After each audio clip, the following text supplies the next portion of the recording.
He's been meeting someone named Megan for months, I whispered, sliding the folder across the table to my husband's shell-shocked parents. And she's not the only one. The elegant garden party around us continued in blissful ignorance. Champagne, flutes clinked, laughter bubbled, and pastel-colored decorations swayed in the gentle Portland breeze. Our baby shower, meticulously planned down to the hand-folded origami butterflies suspended from the pergola, had transformed in an instant from celebration to reckoning. Ryan's face drained of color as his fingers trembled over the stack of documents I'd placed before him. Before we jump back in, tell us where you're tuning in from, and if this story touches you, make sure you're subscribed. Because tomorrow, I've saved something extra special for you. His best friend Jason took an instinctive step backward, nearly colliding with a waiter carrying a tray of hors d'oeuvres. Olivia, Jason's wife, grabbed his arm with surprising force, her knuckles whitening. "Becca, this isn't the time," Ryan started, his voice barely audible over the string quartet in the corner of the garden. "Actually," I said, smoothing my silk maternity dress over my 7-month belly where our twin daughters kicked furiously, "this is exactly the right time. Everyone you care about is here to witness it." I turned to address our gathered guests with a smile that felt surprisingly genuine. "Thank you all for joining us today. Since we're celebrating new beginnings, I thought we should clear away some. Our endings first. 3 months earlier, I was working late at Cascade Creative, finalizing a pitch for our biggest client of the year. As creative director, I'd poured weeks into this presentation, determined to land the account that would secure my position before taking maternity leave. After losing our first pregnancy the previous year, these twin girls felt like a miracle, one I was fiercely protecting while refusing to sideline my career. My phone buzzed with a text from Ryan. "Working late again. Don't wait up." I sighed, rubbing my lower back. This had become our new normal, ships passing in the night, both consumed by our respective careers. Ryan's investment banking position at Pacific Northwest Financial demanded long hours, frequent business dinners, and occasional weekend retreats. I'd accepted it as part of our ambitious lives, especially as we prepared for the financial demands of twins. It was past 10 when I finally called a rideshare home, my pregnant body too exhausted for the 15-minute walk I used to enjoy. Our craftsman house in Laurelhurst sat dark except for the porch light, confirming Ryan wasn't home yet. I kicked off my shoes, heated some leftovers, and settled at our kitchen island with Ryan's iPad to review some reference material he'd downloaded for the nursery renovations. A notification slid across the top of the screen. "Heartsync, Megan has sent you a message." I froze, fork suspended halfway to my mouth.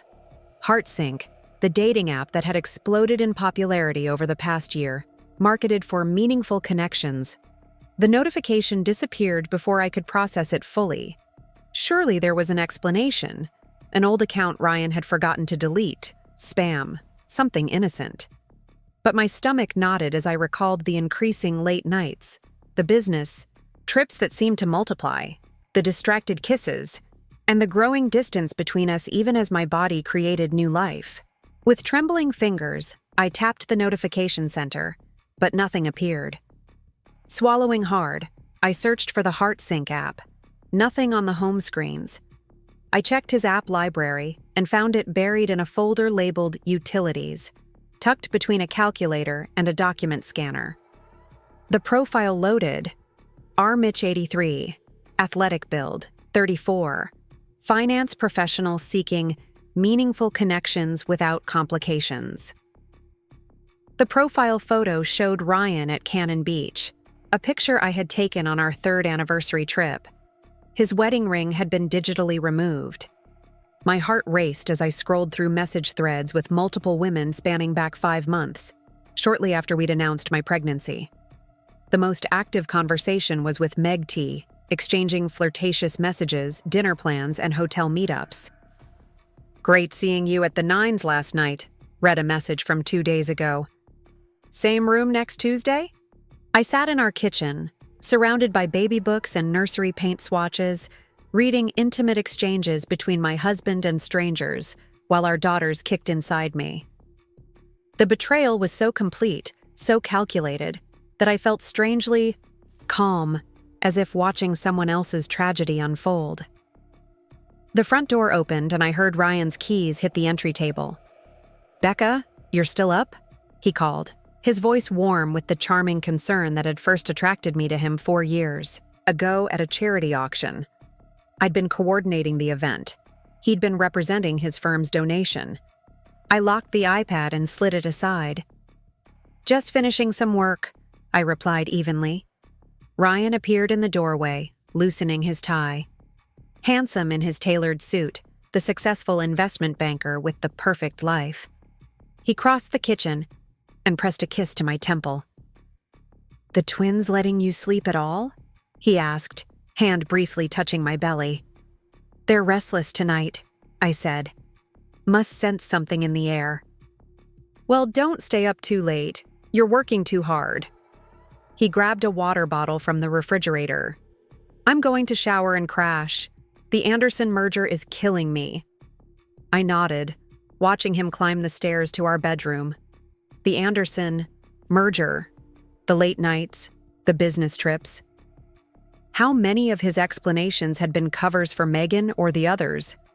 That night, I lay awake beside my sleeping husband, listening to his steady breathing while planning my next move. I wouldn't confront him immediately. That would only result in partial truths, defensiveness, gaslighting. I needed more information, more evidence. Most importantly, I needed to protect myself and my daughters. The next morning, I called the one person I knew would help without judgment. "Zoe, I need to meet you, today, and I need a recommendation for the best digital forensics specialist in Portland."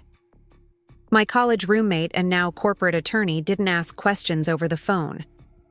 "Bridgetown Coffee House, noon. I'll bring what you need." I spent the morning at work, smiling through team meetings and client calls with a newfound ability to compartmentalize. By noon, I sat across from Zoe at a corner table in the rustic coffee shop, steam rising from untouched mugs between us. "Holy shit, Becca," Zoe whispered after I explained what I'd found. Her normally composed legal persona cracked with genuine shock. "The entire pregnancy? While you're carrying his children?" Apparently, the prospect of fatherhood sent him looking. "For escape hatches," I said, surprised at my own bitter tone. "What do you want to do?" she asked, shifting into problem-solving mode. "I want to know everything," I replied. "The full scope, the timeline, the women. I need to understand what I'm dealing with before I decide how to respond." Zoe nodded, sliding a business card across the table. "Alex Winters, former FBI cybersecurity, now private sector. Expensive but discreet. If there's a digital trail, he'll find it." "Money isn't an issue," I said. "I have my own accounts." Years of my mother's warnings about financial independence echoed in my head, her own divorce having taught her valuable lessons she'd passed to me. "And legally?" Zoe asked. "Not yet," I said. "I need facts first, then strategy." My hand rested, protectively over my belly. These girls deserve a mother who makes decisions from strength, not reaction. Alex Winters operated from a converted warehouse in the industrial district. With his meticulous grooming and casual yet expensive attire, he looked more like a tech CEO than an investigator. His office was minimalist except for an impressive array of monitors and equipment. "Mrs. Mitchell," he greeted me, not rising, from his ergonomic chair. "Ms. Ramirez explained your situation. Digital infidelity investigations are unfortunately common in my practice. I need more than just confirmation," I explained. "I need comprehensive evidence, dates, locations, communications, financial records, everything." Alex nodded approvingly. The 3 areas of exposure: digital footprint, financial trail, physical movements. With your authorization to access shared accounts and devices, I can map most of it within 2 weeks. I provided the necessary permissions, along with every detail I could remember that might provide investigative leads, trips, late nights, unexplained expenses. As I prepared to leave, Alex stopped me with a gentle observation. "Mrs. Mitchell, in my experience, people rarely stray in isolation. If your husband has hidden relationships, there may be other secrets, financial, professional, personal. Should I expand the scope to include those areas?" Something in his tone suggested he'd seen this pattern before. I hesitated only briefly. "Yes, whatever you find, I need to know." The following weeks became an exercise in controlled deception. I maintained our normal routine, managing my team at work, attending prenatal appointments, alone as Ryan was unavoidably detained, by work, and planning the upcoming baby shower with my sister Natalie and mother-in-law Eleanor, who had flown in from Seattle to help. Preparing and narrating this story took us a lot of time, so if you are enjoying it, subscribe to our channel. It means a lot to us. Now back to the story. Eleanor Mitchell embodied Pacific Northwest old money, understated elegance, perfect manners, and an iron will beneath her cashmere sweaters. She'd initially been cool toward me, the career-focused marketing executive who'd captured her son's heart, but had warmed considerably once I became pregnant with her first grandchildren. "The Ainsworth Estate Garden is perfect for the shower," she declared as we toured the historic property. "William and I were married here, you know. Family. Tradition is so important." I nodded, imagining how these same manicured gardens would soon become the stage for a very different family moment. "Ryan is so like his father," Eleanor continued, patting my arm. "Dedicated, ambitious, focused on providing. The Mitchell men work hard, but family always comes first." The irony was almost painful. "Always," I echoed. Alex's updates arrived in encrypted emails, breadcrumbs forming a trail of betrayal far more extensive than I'd initially discovered. The HeartSync app was just the beginning. Ryan maintained multiple dating profiles across different platforms, each with subtle variations of his persona. Financial records revealed hotel charges, expensive dinners, and gifts disguised as client expenses. His location history showed patterns of visits to upscale hotels and residential addresses that correlated with absences from home. Most active was his relationship with Megan Taylor, a 28-year-old pharmaceutical sales representative he'd been seeing consistently for the past 6 months. Their communications had begun casually but intensified shortly after my pregnancy announcement. But the most shocking discovery came 3 weeks into the investigation. Alex requested an urgent meeting at his office rather than sending his usual, detailed report. "Mrs. Mitchell," he began carefully, "my financial investigation uncovered something beyond the scope of infidelity." He turned his monitor toward me, displaying a complex web of transactions flowing between various accounts. "Your husband has been systematically diverting funds from joint investment accounts into offshore holdings under a shell company named Orion Ventures. The pattern suggests preparation for significant asset concealment." My throat tightened. "He's planning to leave." Alex nodded grimly. "The timing of these transfers correlates with the progression of your pregnancy. They accelerated in the past month, suggesting an approaching timeline." "After the babies are born," I whispered, the pieces falling into place. "He's waiting until then to minimize public judgment." "There's more," Alex continued reluctantly. "Mr. Mitchell and Jason Cooper appear to be business partners in this venture. Mr. Cooper has made similar transfers from accounts shared with his wife." I stared at him, momentarily stunned. Jason, Ryan's best friend since college, best man at our wedding, godfather-to-be to one of our daughters. The conspiracy extended beyond Ryan to our closest social circle. "Does Olivia know?" I asked, thinking of Jason's wife and my supposed friend. "No evidence suggests she's aware," Alex replied. "But their financial situation would be severely impacted if these assets were removed." I sat back, absorbing this expanded betrayal. Not just my husband, but our friends, our social circle, our entire life together revealed as elaborately interconnected lies. The magnitude should have devastated me, but instead, a strange clarity emerged. I need everything documented, I said finally. Every transaction, every message, every hotel visit. And I need to know who else is involved. By the time our baby shower arrived, I had a complete dossier assembled with Alex's meticulous help. The guest list included everyone significant in our lives. Ryan's parents, my family, our closest friends, colleagues from both our workplaces, and the upper echelon of Portland society with whom the Mitchells maintained close ties.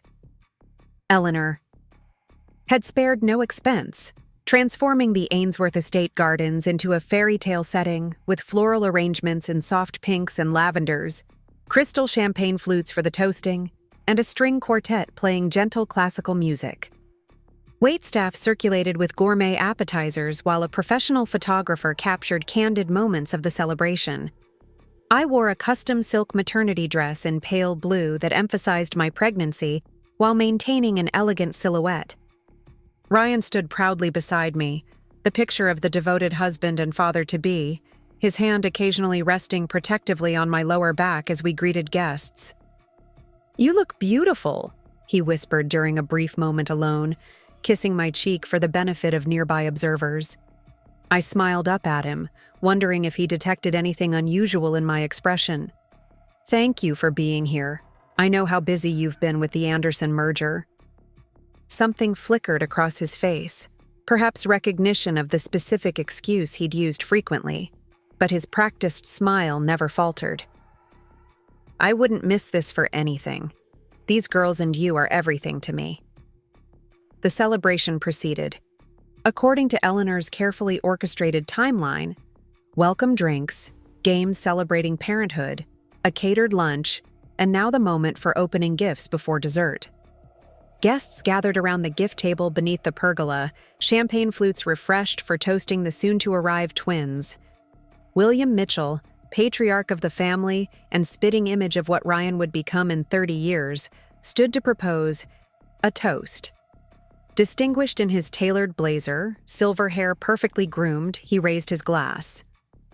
"To Ryan and Rebecca," he began, voice carrying across the garden with the authority of a man accustomed to boardrooms. Continuing the Mitchell family legacy with not one, but two beautiful new additions. May they inherit their father's determination and their mother's creativity. Guests raised their glasses, smiling expectantly. This was my cue to begin opening gifts with appropriate exclamations of delight. Instead, I slowly rose from my seat, one hand supporting my belly. "Before we continue," I said, my voice steady despite my racing heart, "I have a special gift of my own to share." Ryan looked up, confusion crossing his features as I reached beneath the gift table and retrieved the leather portfolio I'd hidden there earlier. "This is something I've been working on throughout my pregnancy," I explained to the curious onlookers. "A project that's taught me a great deal about family, loyalty, and truth." I opened the portfolio and removed several thick folders, each labeled with meticulous precision. The first I handed to Ryan's parents. "He's been meeting someone named Megan for months," I said quietly, watching Eleanor's perfectly composed face begin to crumble. "And she's not the only one." The elegant garden party continued around us for several seconds, the guests not close enough to hear my words still chatting and sipping champagne. But at our table, time seemed suspended as Ryan stared at the folder now open in his father's hands, revealing printed screenshots of dating profiles, hotel receipts, and intimate messages. "Becca!" Ryan hissed, reaching for the folder. "What the hell are you doing?" William Mitchell's hand came down heavily on his son's arm, stopping him. The older man's face had transformed from jovial pride to thunderous rage as he rapidly flipped through the pages. "Is this true?" he demanded, voice dangerously low. I met his gaze steadily. Every word, every date, every hotel room, While I've been carrying his daughters, Ryan has been leading a double life. I turned to the gathering crowd, voice rising slightly. Actually, multiple lives. A hush fell over the nearest tables as guests sensed the shifting atmosphere. Eleanor's hand trembled as she examined a particularly explicit exchange between Ryan and Megan, dated just 3 days earlier. I removed a second folder from my portfolio. This one might interest you, Jason. Ryan's best friend froze mid-sip of champagne as I slid the folder toward him. His wife, Olivia, leaned forward, confusion etched across her face. "What's going on, Becca?" she asked. "Perhaps you should ask your husband about Orion Ventures," I suggested gently. "And the plans he and Ryan have made for relocating assets beyond your reach." Jason's face drained of color as Olivia snatched the folder, opening it to reveal bank statements, offshore account details, and email exchanges between the two men discussing their exit strategy. The whispers had become a wave now, rippling through the garden as guests realized something dramatic was unfolding. The photographer, sensing potential conflict, had discreetly lowered her camera. Ryan stood abruptly, knocking over his champagne. "This is inappropriate," he announced loudly. "My wife is obviously emotional due to her pregnancy. We should continue this discussion privately." "Emotional?" I repeated, allowing a small laugh to escape. "Is that what you call discovering your husband has been systematically betraying you while planning to abandon you and your newborn daughters?" William Mitchell rose to his full height, towering over his son. In his prime as a corporate titan, he had a reputation for ruthlessness in business that rarely surfaced in his personal life. That ruthlessness was fully visible now. "Answer the question, Ryan," he commanded. "Is this true?" Ryan's eyes darted around the gathering crowd, calculating his options. His charm, always his greatest asset, slipped into place like a mask. "Dad, this is a huge misunderstanding. Becca's been under tremendous stress with the pregnancy. These are fabrications, contexts twisted to—" "Multiple dating profiles with your photo?" William interrupted, holding up a page. "Hotel receipts, charged to your personal card, time-stamped messages while you claimed to be at business meetings I know never occurred." Eleanor Mitchell had not spoken, her social graces battling with the evidence before her. Now she looked up, her perfectly maintained composure cracking as she addressed her son. "These are dated throughout Rebecca's entire pregnancy," she said, voice barely above a whisper. "Even after we knew they were twin girls, after we chose their names." Something shifted in the garden atmosphere, judgment solidifying, sides being chosen without words. My sister Natalie appeared at my side, her hand supportive on my shoulder. Zoe moved to stand behind me, a silent legal guardian. Ryan, sensing his losing position, switched tactics. He knelt beside my chair, taking my hand in what would appear to observers as a gesture of contrition. "Becca, baby, we need to talk privately," he murmured, his voice honeyed with practiced concern. "This isn't good for the girls. Let me explain. Everything away from all this." I withdrew my hand from his grasp. "There's nothing to explain in private that you can't share with everyone who came to celebrate our family today," I replied evenly. "Unless there's more you'd like to hide." "You've been investigating me?" His whisper held the first edges of anger. "Having me followed, hacking my accounts, that's invasion of privacy, possibly illegal." "I prefer to call it due diligence," I countered. "Something you taught me was essential in any significant investment. Our marriage, our children. What greater investment exists?" William Mitchell had finished examining the evidence and now turned to his wife. Some unspoken communication passed between them, a decision reached through decades of partnership. "Rebecca," William said formally, "Eleanor and I would like a word with our son, alone." I nodded, understanding the offering being extended, a chance for the Mitchell family to handle this privately, to preserve some dignity in the wreckage. "Of course," I agreed, rising carefully from my seat. I believe the garden has a private pavilion on the east side. As the three Mitchells departed, conversations erupted around the garden. Jason was engaged in an escalating confrontation with Olivia, their voices carrying despite their attempts at discretion. Several guests were making discreet exits, unwilling to be associated with the unfolding scandal. My sister guided me to a stone bench beneath a flowering cherry tree, away from the chaos. "You okay?" she asked simply. I nodded, feeling the twins shift restlessly. Better than I've been in months, actually. No more wondering, no more doubting myself. "What happens now?" Natalie asked, practical as always. "Now," I said, watching Eleanor's rigid back disappear into the pavilion with her husband and son. "I finish what I started. Complete honesty, complete separation, complete protection for my daughters." Zoe joined us, phone in hand. "I've contacted Patricia Winters," she said, referring to Portland's most formidable divorce attorney, coincidentally Alex's sister. "She's expecting your call Monday morning." I thanked her, then noticed the approach of Olivia Cooper, her face tear-streaked but resolute. "Is it all true?" she asked without preamble. "About Jason and the money?" "Yes," I answered simply. "I'm sorry." She nodded once, decisively. "Don't be." I needed to know. She hesitated, then added, "I'd like the name of your investigator, if you don't mind sharing." As I provided Alex's information, movement from the pavilion caught my attention. William and Eleanor emerged alone, their expressions grim but determined.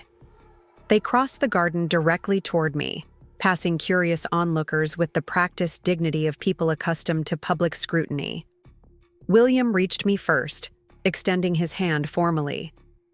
"Rebecca, we would like to continue this conversation at our home, if you're amenable. There are practical matters to discuss regarding your daughter's future." I noted the specific phrasing, "my daughters, not our grandchildren." A declaration of allegiance I hadn't dared hope for. "I'd appreciate that," I replied, accepting his hand. Eleanor, her socialite persona firmly back in place despite reddened eyes, addressed the lingering guests. "Thank you all for coming. The celebration is concluding early due to unforeseen circumstances." As the garden emptied, staff discreetly, packing away the untouched gifts and uneaten cake, I stood beneath the cherry blossoms watching the world I'd carefully constructed fall away. Yet rather than devastation, I felt an unexpected lightness. The weightlessness of truth finally spoken aloud. The twins kicked vigorously, as if sensing the seismic shift in their future. I placed both hands on my belly, making them a silent promise. "This is what courage looks like, little ones. This is how we protect what matters most." The Mitchell family estate in West Hills embodied old Portland wealth, a sprawling Tudor-style home nestled among towering Douglas firs, with panoramic views of the city and Mount Hood beyond. As William guided me through the grand entryway, I couldn't help but contrast this moment with my first visit 4 years earlier, when Ryan had nervously brought me to meet his parents. Then, I'd been the outsider being evaluated. Now, ironically, I was being welcomed as family while Ryan had been cast out. Eleanor led us to the sunroom overlooking meticulously landscaped gardens. Tea service waited on an antique table. Her default response to crisis, I'd learned, was impeccable hospitality. Despite the circumstances, I found comfort in the familiar ritual as she poured steaming Earl Grey into bone china cups. "Ryan will not be joining us," William stated, taking a seat opposite me. "We've made arrangements for him to stay elsewhere for the time being." The clinical tone couldn't quite mask the pain beneath his words. In a single afternoon, their perfect son had been revealed as something unrecognizable to them. "I appreciate your willingness to meet," I said, cradling my teacup. "I know this isn't easy for anyone." Eleanor adjusted a silver spoon with trembling fingers. "We owe you an apology, Rebecca. It appears we raised a son who—" She faltered, decades of proper upbringing making it difficult to articulate such profound disappointment. "A son who failed to honor his commitments," William completed firmly. "The Mitchell name has stood for integrity for 3 generations. Ryan's actions reflect a fundamental betrayal of everything we value." His formal language couldn't disguise the depth of his devastation. I'd always perceived William as somewhat remote, the patriarch who evaluated his children's achievements with the same critical eye he used in the boardroom. Now I glimpsed the wounded father beneath the executive exterior. "What's most important now," I said gently, "is ensuring my daughter's well-being. They deserve stability, regardless of their father's choices." William nodded, businesslike again. "Precisely why we asked you here. Eleanor and I have discussed this at length, and we want to make our position clear. Our loyalty is to you and our granddaughters." Eleanor reached across to cover my hand with hers. "Family isn't just about bloodlines, Rebecca. It's about character. You've shown remarkable strength and dignity today." Tears threatened, the first I'd allowed myself in weeks of calculated planning, but I blinked them away. "Thank you. That means more than you know." William cleared his throat. "We've instructed our family attorney to contact you tomorrow. We intend to establish trust funds for the girls immediately, structured to be inaccessible to Ryan regardless of your marital status going forward." The practical support was unexpected but tremendously welcome. The investigation had drained my personal savings, and while my career provided comfortable income, the prospect of single motherhood with twins had loomed as a financial challenge. "There's something else," Eleanor added, exchanging glances, with her husband. "The lake house in Bend, Ryan's grandfather built it for his children and grandchildren. We'd like to transfer ownership to you and the girls directly. The property was worth well over $1 million, a peaceful retreat on the Deschutes River where the Mitchells had spent summers for generations. Ryan and I had discussed taking the twins there for their first Christmas." "That's incredibly generous," I began, but— "It's not generosity," William interrupted. "It's justice. Ryan has forfeited his claim to certain inheritances through his actions. We're simply redistributing what would have eventually gone to him." The conversation continued for another hour, covering practical matters of prenatal care, birth plans, and ongoing security. William insisted on hiring additional household help for after the birth, while Eleanor quietly offered to be present for the delivery if I wanted support. As the evening light faded over Portland below us, I felt the weight of the day settle into my bones. The adrenaline that had carried me through the confrontation was ebbing, leaving exhaustion in its wake. "You should rest," Eleanor observed, maternal instinct overriding her usual reserve. "The guest room is prepared if you'd prefer not to go home tonight."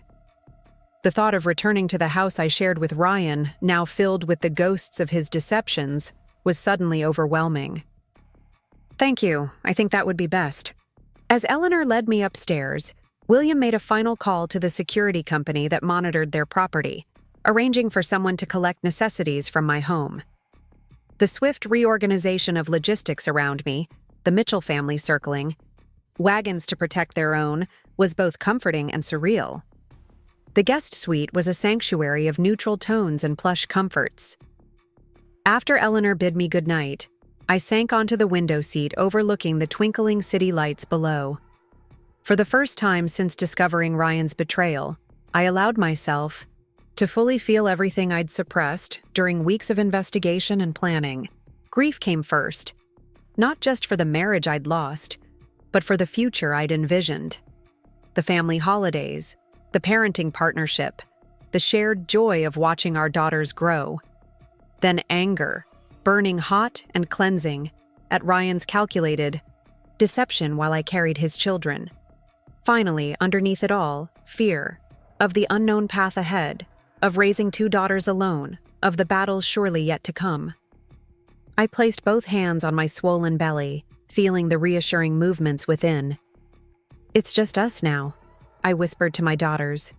But we're going to be okay. My phone buzzed with messages, Natalie checking on me, Zoe confirming Monday's appointment with the attorney, friends from the shower expressing shock and support. One text made me pause. Olivia Cooper, sent an hour ago. Jason confessed everything after we got home, filing for divorce tomorrow. Would like to meet when you're ready. We survivors should stick together. An unexpected alliance was forming. From the wreckage, women reclaiming their power together. I typed a quick reply agreeing to coffee later that week, then silenced my phone for the night. Sleep came surprisingly easily, as if the truth finally spoken aloud had relaxed something fundamental within me. I dreamed of my daughters, running through sunlit gardens with laughter trailing behind them. Morning brought a flurry of activity. William had arranged for my assistant to bring my laptop and necessary files so I could work remotely. Eleanor orchestrated breakfast and fielded concerned calls from family friends who'd witnessed the shower's dramatic conclusion. By noon, I'd spoken with Patricia Winters, Portland's most formidable divorce attorney, who promised to file emergency motions by day's end to protect my financial interests. The evidence you've gathered is exceptional, Patricia noted during our call, her tone coolly approving. Most clients come to me with suspicions. You're bringing a complete case. I had excellent help, I acknowledged, thinking of Alex's meticulous work. Well, it gives us significant leverage. With your permission, I'll have preliminary paperwork delivered to your husband this afternoon. The sooner we establish legal boundaries, the better. I agreed, then hesitated. There's something else you should know. Ryan texted this morning asking to talk. He wants to explain and make things right. Patricia's laugh held no humor. Of course he does. Now that his plans are exposed, he'll attempt damage control. Classic pattern: deny, then minimize, then negotiate when neither works. Don't engage without counsel present. After our call, I found Eleanor in her garden, methodically deadheading roses with precise snips of silver shears. The repetitive task seemed to soothe her, though her eyes remained shadowed with sorrow. The florist called, she said without looking up. Wanted to know what to do with the baby shower arrangements. I had them sent to Children's Hospital. That's perfect, I said, lowering myself carefully onto a stone bench. Eleanor, I want you to know how sorry I am about yesterday. The public nature of it all. She cut me off with an upraised hand. Never apologize for speaking truth, Rebecca. If anyone should apologize, it's me. A mother should know her child better. Her voice caught, and the shears paused mid-cut. I realized with sudden clarity that Eleanor was blaming herself for Ryan's behavior, searching her parenting for the roots of his betrayal. This isn't your fault, I said firmly. Ryan made his choices as a grown man. The responsibility is alone. Eleanor resumed her pruning, but her shoulders had relaxed slightly. William spoke with Jason's father this morning, she said, changing subjects. The Cooper family is equally devastated. Generations of friendship, business partnerships. She shook her head, all jeopardized by foolish young men who thought they could outsmart everyone. The Mitchell and Cooper families had been intertwined for decades, their children growing up together, their businesses often aligned. The ripple effects of yesterday's revelations would continue spreading through Portland's close-knit upper circles for months. What will happen with the investment firm? I asked, thinking of the prestigious financial house where both Ryan and William were partners. William called an emergency board meeting for tomorrow. Ryan's position is being reevaluated. Her precise tone made clear that Ryan's career at Mitchell & Associates was effectively over. Integrity is non-negotiable in our business. The board understands that. My phone vibrated with Ryan's third call of the morning. I declined it without comment, following Patricia's advice.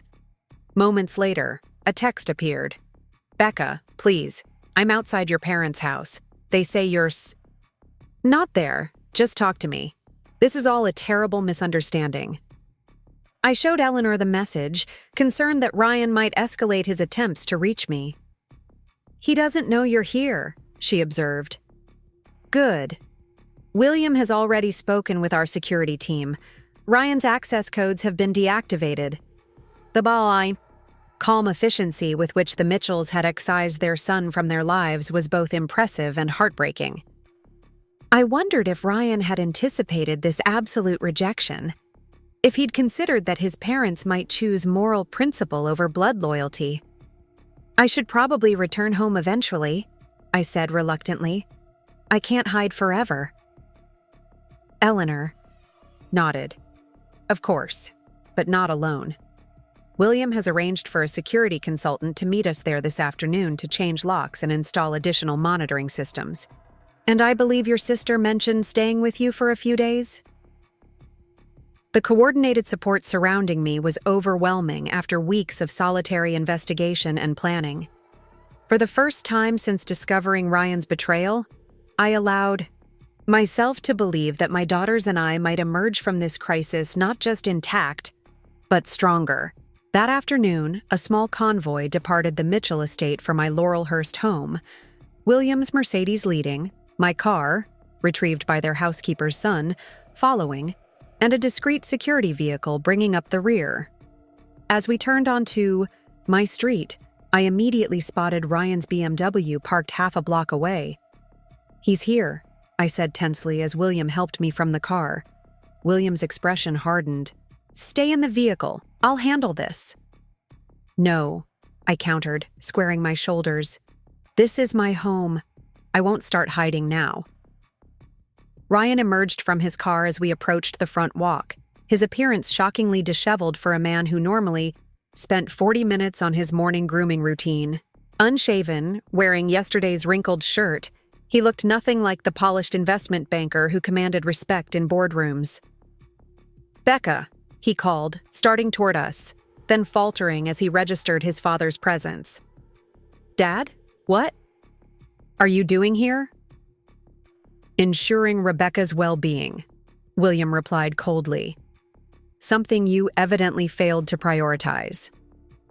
Ryan's facade of contrition slipped momentarily, revealing a flash of the entitlement that had evidently driven his double life. "This is between my wife and me. Family matters should stay private." "You forfeited privacy when you conducted your affairs in public venues," I noted calmly. "The Nines Hotel lobby has security cameras, by the way, as does the parking garage, where you met Megan last Tuesday." Color drained from Ryan's face as he realized the extent of my investigation. "You had me followed? Invaded my privacy? That's prudent," William interrupted sharply. "Given the circumstances. Now, you have exactly two choices, Ryan. Leave voluntarily, or I call Portland PD and report you for trespassing." Ryan's gaze darted between us, calculating his rapidly diminishing options. "Becca, please, everyone makes mistakes. Think about our daughters. They deserve a father in their lives. The manipulation might have worked months ago, before I'd seen the evidence of his systematic betrayal. Now it only strengthened my resolve. Our daughters deserve integrity and honesty," I corrected. "When you're ready to demonstrate those qualities, we can discuss appropriate visitation through our attorneys." Ryan's expression darkened. "Attorneys? You're already talking divorce? After one mistake?" I laughed despite myself. "One mistake? Ryan, you've been living a double life our entire marriage. You maintained multiple dating profiles. You diverted family assets. You conspired with Jason to abandon your pregnant wife and newborn daughters. Those aren't mistakes. They're choices.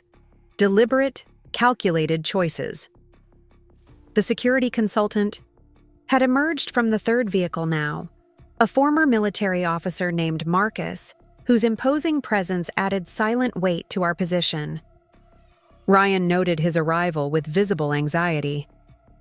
"This isn't over," he said finally, retreating toward his car. "Those are my children too. You can't just cut me out of their lives." "That's exactly what you were planning to do to them," I reminded.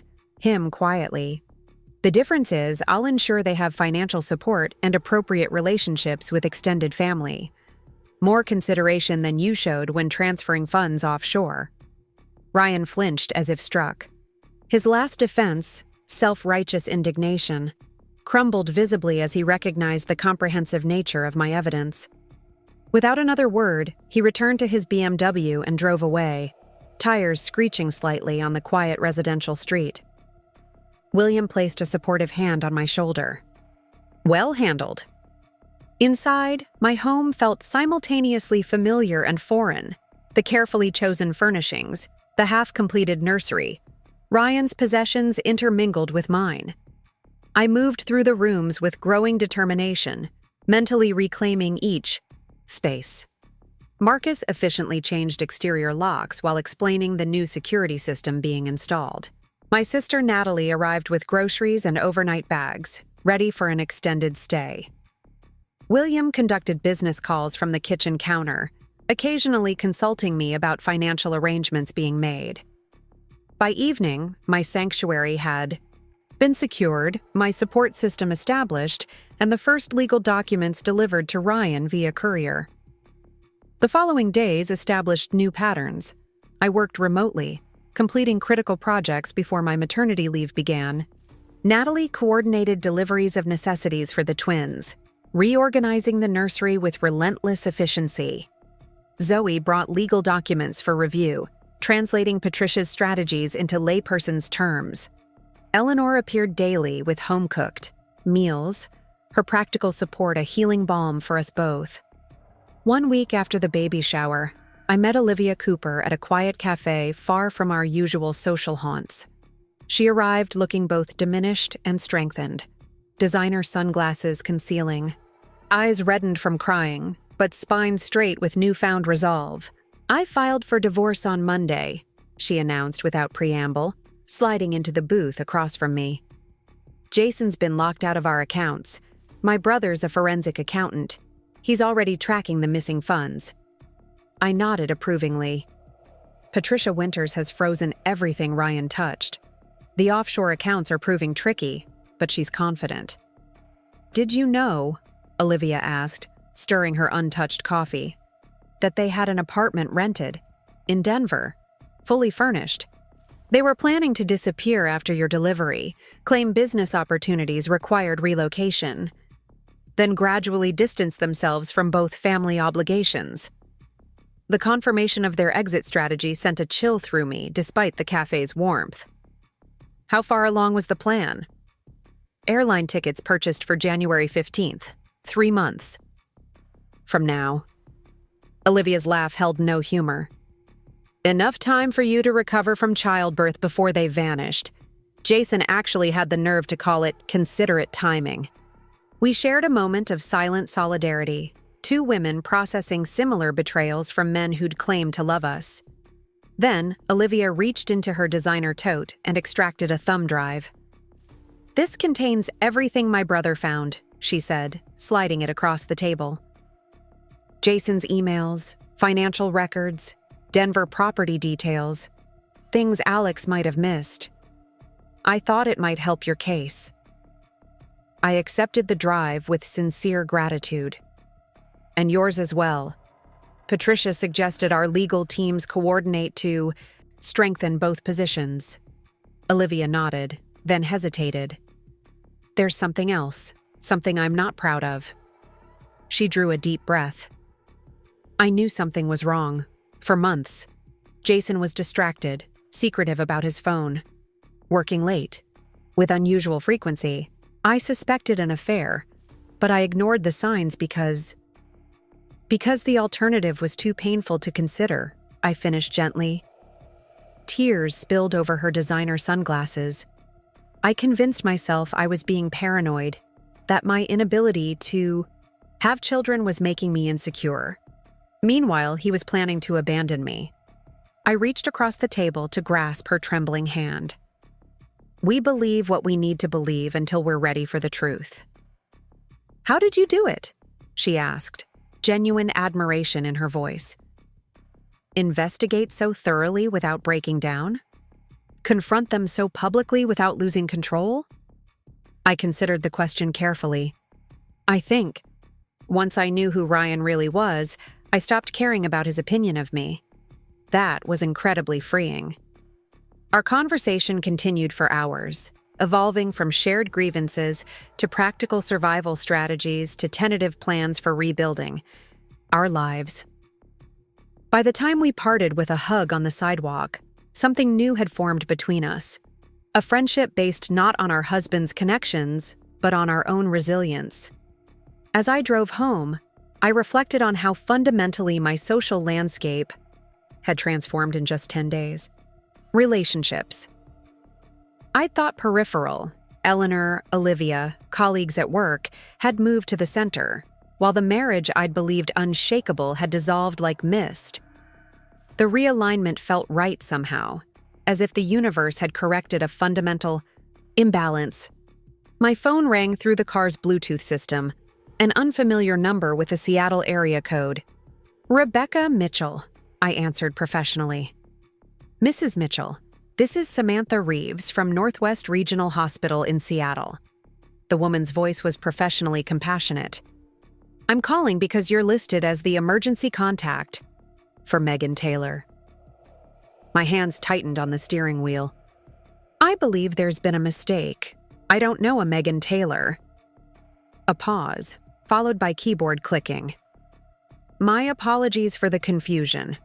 Our records show your contact information was added to Ms. Taylor's file yesterday. She was admitted following a panic attack and specifically requested we notify you. The calculated manipulation was so transparent, it was almost pitiful. Megan, Ryan's most consistent affair partner, was clearly attempting to establish contact now that her relationship with Ryan had been exposed. I understand, I said calmly. Please note in your records that I am not associated with Ms. Taylor in any capacity and should be removed as her contact immediately. After ending the call, I pulled into a grocery store parking lot and contacted Alex Winters. His response was immediate and reassuring. Classic intimidation attempt, he confirmed after hearing the details. The hospital call is a relatively common tactic, creates artificial crisis while establishing perceived connection. I'll have it traced back to confirm our suspicions. Is there any legal risk? I asked, thinking of restraining orders and whether the situation warranted one. Not yet, Alex advised. Document everything, but don't engage. These initial contact attempts usually diminish once they fail to provoke response. I followed his guidance, adding the incident to my growing case file while refusing to allow it emotional significance. The attempted manipulation only confirmed the character assessments I'd already made. That evening, as Natalie and I prepared dinner in companionable silence, my doctor called with my latest test results. Everything looks excellent, Dr. Chen reported cheerfully. Blood pressure perfect, no signs of preeclampsia, both babies developing right on schedule. You're managing stress remarkably well considering the circumstances. I laughed softly. Truth is surprisingly good medicine, it turns out. Well, keep doing whatever you're doing. At this rate, you'll carry to full term without complications. She paused. The nurse mentioned you're changing your birth plan? Removing Ryan as your support person? Yes, I confirmed. My sister and mother-in-law will be with me instead. Understood. I'll update your file. Her tone remained professionally neutral. We should discuss post-birth arrangements as well. Standard practice is notifying both parents, but given your situation. My attorney will provide specific instructions before delivery, I assured her. We're establishing clear protocols. After we disconnected, I found myself standing at the nursery doorway, surveying the peaceful space prepared for my daughters. 2 hand-painted cribs with delicate mobiles hanging above them. A comfortable rocking chair positioned between, soft lamps creating pools of gentle light. The room embodied the future I'd envisioned, altered now, but no less filled with possibility. Natalie found me there, lost in contemplation. Penny for your thoughts? I smiled, resting both hands on my rounded belly, just realizing that everything important remains intact. The girls, my health, my career, supportive family. Ryan didn't damage what truly matters. She squeezed my shoulder affectionately. That's because you protected what matters. Not everyone would have had your courage. Later that night, I reviewed the growing file documenting my new reality, legal paperwork, security protocols, birth plans revised to exclude Ryan, preliminary custody arrangements. The methodical organization helped transform overwhelming circumstances into manageable steps forward. My phone buzzed with a text from Eleanor. William spoke with the board today. Ryan's position has been terminated effective immediately. His office is being packed up as we speak. Another piece of Ryan's carefully constructed life dismantled. I wondered how he was processing these cascading consequences, the loss of family, career, reputation, and social standing, all within 2 weeks of exposure.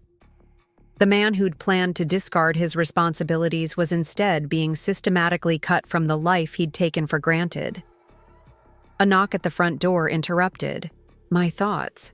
Natalie answered, then called to me, "Delivery for you. Flowers." Approaching cautiously, I found an elaborate arrangement of red roses, at least 2 dozen, professionally arranged in a crystal vase. The delivery person waited expectantly while I examined the attached card. Forgiveness begins with understanding. Please give me a chance to explain. All my love, Ryan. The presumption was breathtaking. After all the evidence, the documented betrayals, he still believed romantic gestures might sway me. Still thought love was an appropriate word for what existed between us now. Would you like me to sign? The delivery person prompted. I shook, my head firmly. No, thank you. I'm declining the delivery. His brow furrowed in confusion. Ma'am, this arrangement costs over $300. I understand, but I'm not accepting it. Please return it to the sender. After the bewildered delivery person departed with the rejected flowers, Natalie raised an eyebrow. That was probably satisfying. Moderately, I admitted. But what really matters is establishing boundaries. Ryan needs to understand that our relationship is now strictly legal, not emotional. Flowers, gifts, appeals to sentimentality, none of it changes facts. My phone immediately lit up with a text from Ryan. Why did you refuse my peace offering? I'm trying here, Becca. The least you could do is talk to me. I showed Natalie the message without responding to it. And there's the real Ryan, entitlement, surfacing when his manipulation fails. Charming, she muttered. Want me to block his number from your phone? Not yet, I decided. Patricia advised documenting all contact attempts, but I won't engage directly. That night, I dreamed of standing on a high cliff overlooking the Pacific, the wind whipping my hair as twin toddlers giggled beside me. In the dream, I felt weightless, liberated, complete. I woke with the sensation lingering, a glimpse of the future taking shape beyond current struggles. As dawn light filtered through the curtains, I made a decision. It was time to stop reacting to Ryan's choices and fully claim my own path forward. Today, I would return to the office, resume my professional responsibilities, and begin actively shaping my daughter's future rather than simply protecting it from harm. Dressing carefully in a maternity version of my favorite power suit, I felt armor sliding into place. Not the defensive shields I'd worn during investigation and confrontation, but the confident strength of a woman standing firmly in her truth. The Cascade Creative offices occupied 3 floors of a converted warehouse in Portland's Pearl District, all exposed brick and floor-to-ceiling windows with views of the Willamette River. As I made my way through the open workspace, conversations hushed momentarily before resuming with forced normality. News of the baby shower confrontation had clearly spread, despite my careful separation of personal crisis from professional responsibilities. My assistant, Tyler, intercepted me before I reached my office, coffee in one hand and tablet in the other. His expression betrayed nothing, but the careful way he scrutinized my face spoke volumes. "Morning team meeting in 15, he reminded me, falling into step beside me. "The Westbrook pitch is scheduled for 11, and legal needs your signature on the Anderson contract revisions before close of business." "Thank you," I replied, grateful for his focus on work rather than gossip. "Any messages?" A flicker of hesitation. "Several, including 3 from Ryan that I didn't log per your instructions last week." I nodded, appreciating his discretion. "And the others?" "Mostly congratulations on the pregnancy. A few interview requests from lifestyle blogs about balancing executive motherhood." His tone remained carefully neutral. "And one from Megan. Taylor requesting a meeting to clear the air." I stopped just outside my office door. "Megan Taylor contacted my work line?" Tyler nodded, professional mask slipping to reveal concern. "Yesterday afternoon, I took detailed notes without committing to anything, as instructed." The escalation was troubling, moving from the failed hospital notification to direct workplace. Contact suggested increasing desperation. I made a mental note to update Patricia and Alex. "Perfect handling," I assured Tyler. "If she calls again, route it directly to voicemail and notify me immediately. No exceptions." My office remained exactly as I'd left it before the weekend. Design boards for upcoming campaigns arranged on easels, reference materials neatly stacked on the conference table, family photos arranged on my desk. I paused at the silver-framed wedding portrait, Ryan and I laughing against a backdrop of autumn leaves in Forest Park. Without ceremony, I opened my desk drawer, placed the photograph inside, and closed it firmly. Tyler, observing from the doorway, nodded almost imperceptibly before withdrawing to his desk. The morning progressed with welcome professional focus, team strategy sessions, client calls, creative reviews. My colleagues displayed remarkable tact, following my lead in maintaining business-as-usual discussions despite the occasional curious glance at my wedding ring, now absent, or protective hand on my belly, an unconscious gesture I'd developed. Just before the Westbrook pitch, my department heads gathered in my office for final preparations. Karen, our digital strategist and my longest-standing colleague, purposefully closed the door before addressing the elephant in the room. "We know something significant happened this weekend," she began, glancing at the others for confirmation. "We respect your privacy completely, but as your team, we need to know if there's anything we should be prepared for." The direct approach was typical Karen, straightforward yet compassionate. I appreciated the opportunity to address the situation on my terms rather than navigating whispered speculation. "I'm in the process of separating from Ryan," I confirmed, maintaining professional composure. "The situation is being handled through appropriate legal channels, and I don't anticipate it affecting our work. That said, if any of you receive contact from Ryan or anyone connected with him, please direct those communications to me immediately." Relief visibly swept through the room, not at the news itself, but at having clear parameters for navigating a delicate situation. "Do you need anything from us?" Mark, our research director, asked simply. "Just your continued excellent work," I replied with a genuine smile. "And perhaps some flexibility as we approach my maternity leave. The timeline may shift depending on circumstances." "Consider it done," Karen assured me, standing to signal the end of the personal interlude. "Now, shall we go convince Westbrook that we're the only logical choice for their rebranding?" The pitch proceeded flawlessly, my team's synchronized expertise a welcome counterpoint to my personal chaos. Watching them perform at their peak reminded me of the professional identity I'd built independent of my marriage, the creative force and strategic mind that had earned industry recognition long before becoming Mrs. Mitchell. As we concluded, the presentation to enthusiastic response from the Westbrook executives, Karen squeezed my shoulder supportively. "Perfectly executed, boss.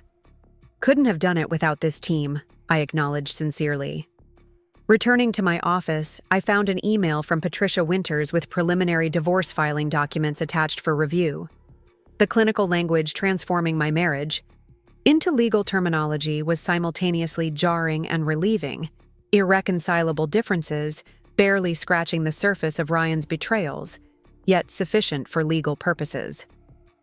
My phone vibrated with an incoming call from Eleanor.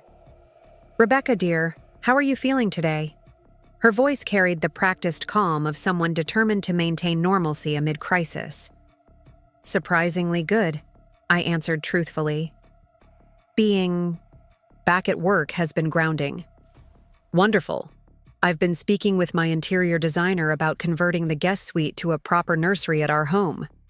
Her tone remained matter-of-fact, as if discussing weather rather than fundamentally altered family arrangements. "Just as a backup option, of course, for when you might need a break or extra help with the girls." The offer, creating permanent space for my daughters in their grandparents' home despite their son's exclusion, spoke volumes about the Mitchells' commitment to their moral stance. "Eleanor, that's incredibly thoughtful," I said, genuinely moved. "The girls are fortunate to have grandparents who prioritize their well-being so completely." "Family is about choices, Rebecca," she replied simply. "William and I have made ours." After we disconnected, I allowed myself a moment to absorb the shifting landscape of support and connection surrounding me. The traditional narrative, abandoned pregnant wife left vulnerable and isolated, had been thoroughly subverted in my case. Instead, Ryan found himself increasingly marginalized while I remained centered within expanding circles of alliance. My reflective moment was interrupted by Tyler at my door, his expression unusually troubled. "Rebecca, there's a situation in reception. Ryan is here demanding to see you. Security has been called, but he's creating quite a scene." I exhaled slowly, gathering composure. This escalation was predictable. As each attempt at contact failed, Ryan would feel increasingly desperate to regain control of the narrative. "Has he made any specific threats?" I asked, already reaching for my phone to notify Patricia. "Not threats exactly, but he's claiming you're emotionally unstable and making irrational decisions due to pregnancy hormones." Tyler's professional demeanor cracked slightly, revealing genuine indignation. "He's telling anyone who'll listen that you need medical intervention." The calculated attempt to undermine my credibility was as transparent as it was insulting. I sent a quick text to Patricia updating her on the situation, then stood, smoothing my maternity dress with determined calm.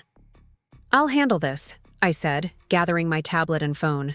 "Please call Karen and Mark to my office. We'll continue our scheduling discussion there while security manages the situation." Tyler hesitated. "You're not going down to reception?" "Absolutely not," I replied firmly.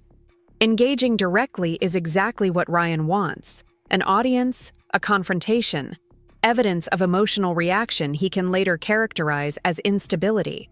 The most powerful response is continuing business as usual while he's escorted out." 20 minutes later, I sat at my conference table with my leadership team, reviewing fourth-quarter campaign timelines as if nothing unusual were occurring. Through my glass office walls, I glimpsed security personnel escorting a visibly agitated Ryan toward the elevators, his designer suit incongruous with his disheveled appearance and angry gestures. Karen tracked my momentary gaze. "Do you want to reschedule this?" "Not necessary," I assured her, returning attention to our work. "Some disruptions aren't worth adjusting our productivity for." Later that afternoon, Patricia called with an update.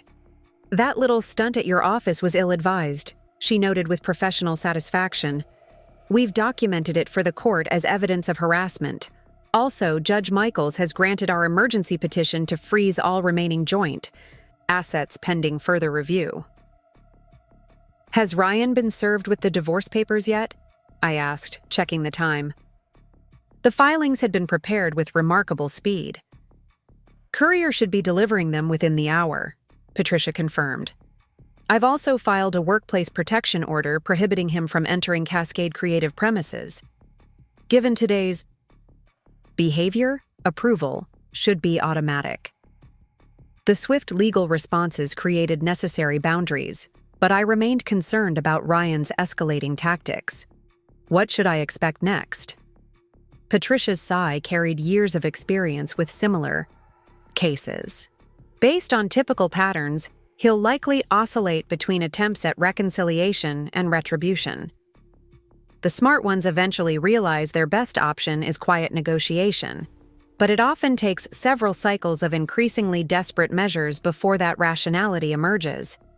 And the not-so-smart ones, I prompted, continue escalating until they encounter consequences significant enough to force reassessment. Her tone remained clinically detached. Mr. Mitchell's actions suggest he's unaccustomed to facing genuine consequences for his choices. The learning curve may be steep. After we disconnected, I received a message from Alex Winters with an update on the Megan Taylor situation. As suspected, the hospital call had been orchestrated.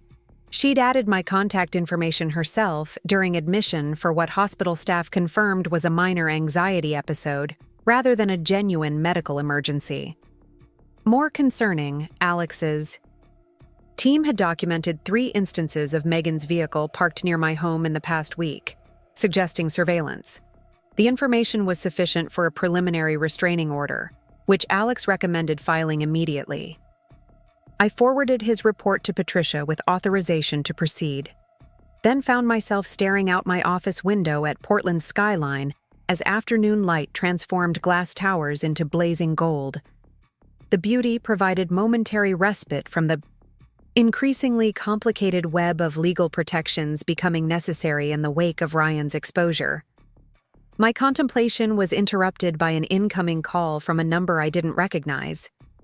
Normally, I would have let it go to voicemail, but something, intuition, or perhaps pregnancy-heightened awareness, prompted me to answer. Rebecca Mitchell speaking. Mrs. Mitchell. The female voice was unfamiliar but carried a note of urgency. You don't know me. My name is Sarah Donovan. I think we need to talk about Ryan. My immediate assumption was another of Ryan's girlfriends emerging from the wreckage, perhaps seeking clarification, or hoping to establish connection as Megan had attempted. Ms. Donovan, if you're involved with my husband, any communication should go through our respective attorneys, I began, maintaining professional detachment. No, it's not what you think, she interrupted quickly. I'm not involved with Ryan. Romantically. I'm his former assistant at Pacific Northwest Financial. Until 6 months ago, I managed his calendar, correspondence, everything. The timing aligned with Ryan's transfer to his father's firm, a career advancement that had coincided with my pregnancy announcement. I recalled him mentioning his assistant had chosen not to follow him to the new position. I see, I said cautiously. And you're contacting me because… Sarah hesitated, evident discomfort in her silence. Because I've been seeing the news articles about what happened at your baby shower, about the offshore accounts and dating profiles. And I have information that might be relevant to your situation. The potential value of insider testimony from someone with direct access to Ryan's professional activities momentarily overrode my caution. What kind of information? Not over. The phone, she insisted. But it involves financial transactions I was asked to facilitate. Things that made me uncomfortable enough to leave my position. Would you be willing to meet? I considered the request carefully, weighing potential value against security concerns. I would need to bring my attorney, I specified, establishing professional parameters. Of course, Sarah agreed readily. Tomorrow afternoon? There's a quiet restaurant near my current office, Riverview Terrace on Southwest Harbor Drive. Private, booths, business clientele. We arranged to meet at 2 the following day, and I immediately contacted Patricia to adjust her schedule and Alex to arrange security presence. Both advised caution, but agreed the potential information could prove valuable, particularly regarding financial improprieties that might impact division of assets. By evening, I returned home to find Natalie and Zoe in my kitchen, wine glasses in hand as they reviewed documentation spread across the counter. Zoe's legal expertise had proven invaluable in translating Patricia's strategies into practical understanding. "Ryan's been served," Zoe announced without preamble. Patricia's office confirmed delivery at 4:35 p.m. No direct reaction reported, but he immediately called his attorney afterward. "He's retained Harrington," Natalie added, naming one of Portland's most aggressive divorce attorneys. Zoe says that's actually good news. I raised a questioning eyebrow as I settled onto a kitchen stool, gratefully accepting the sparkling water Natalie handed me. "Harrington is expensive and theatrical, but ultimately pragmatic," Zoe explained. "He postures aggressively in preliminary phases, but typically advises clients toward reasonable settlements when evidence is compelling, unlike some firms that encourage protracted emotional battles regardless of merit. Meanwhile," Natalie continued, gesturing toward the papers before them, "we've been documenting everything for the court. Ryan's work confrontation, the rejected flowers, 3 voicemails, 14 text messages, and an email to your parents claiming concern for your mental health. The comprehensive tracking of Ryan's increasingly desperate attempts at contact was reassuring." "Any contact with Megan again?" I asked. "Not directly," Zoe confirmed, "but Alex's team documented her vehicle near Cascade Creative this morning. The restraining order should be finalized by tomorrow." I shared the development regarding Sarah Donovan, watching both women's expressions shift to cautious interest. "Could be valuable," Zoe acknowledged. "Former assistants often have detailed knowledge of financial activities that even spouses aren't aware of.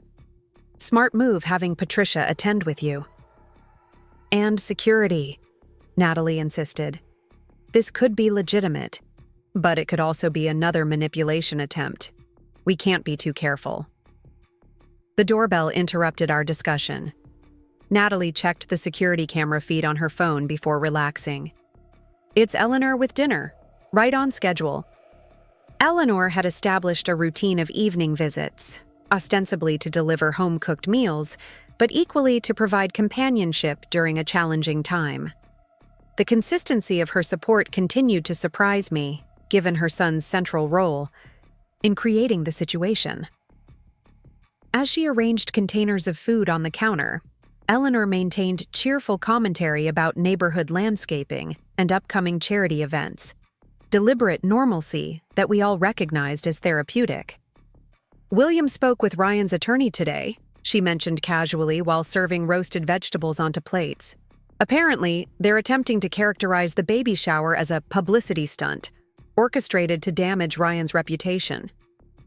I almost laughed at the absurdity. That strategy seems ambitious, given the evidence.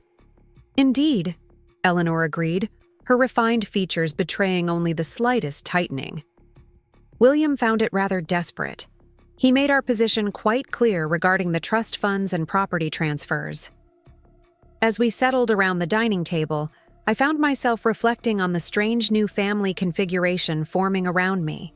My sister, my attorney friend, my mother-in-law now allied as my advocates against the man who connected us all.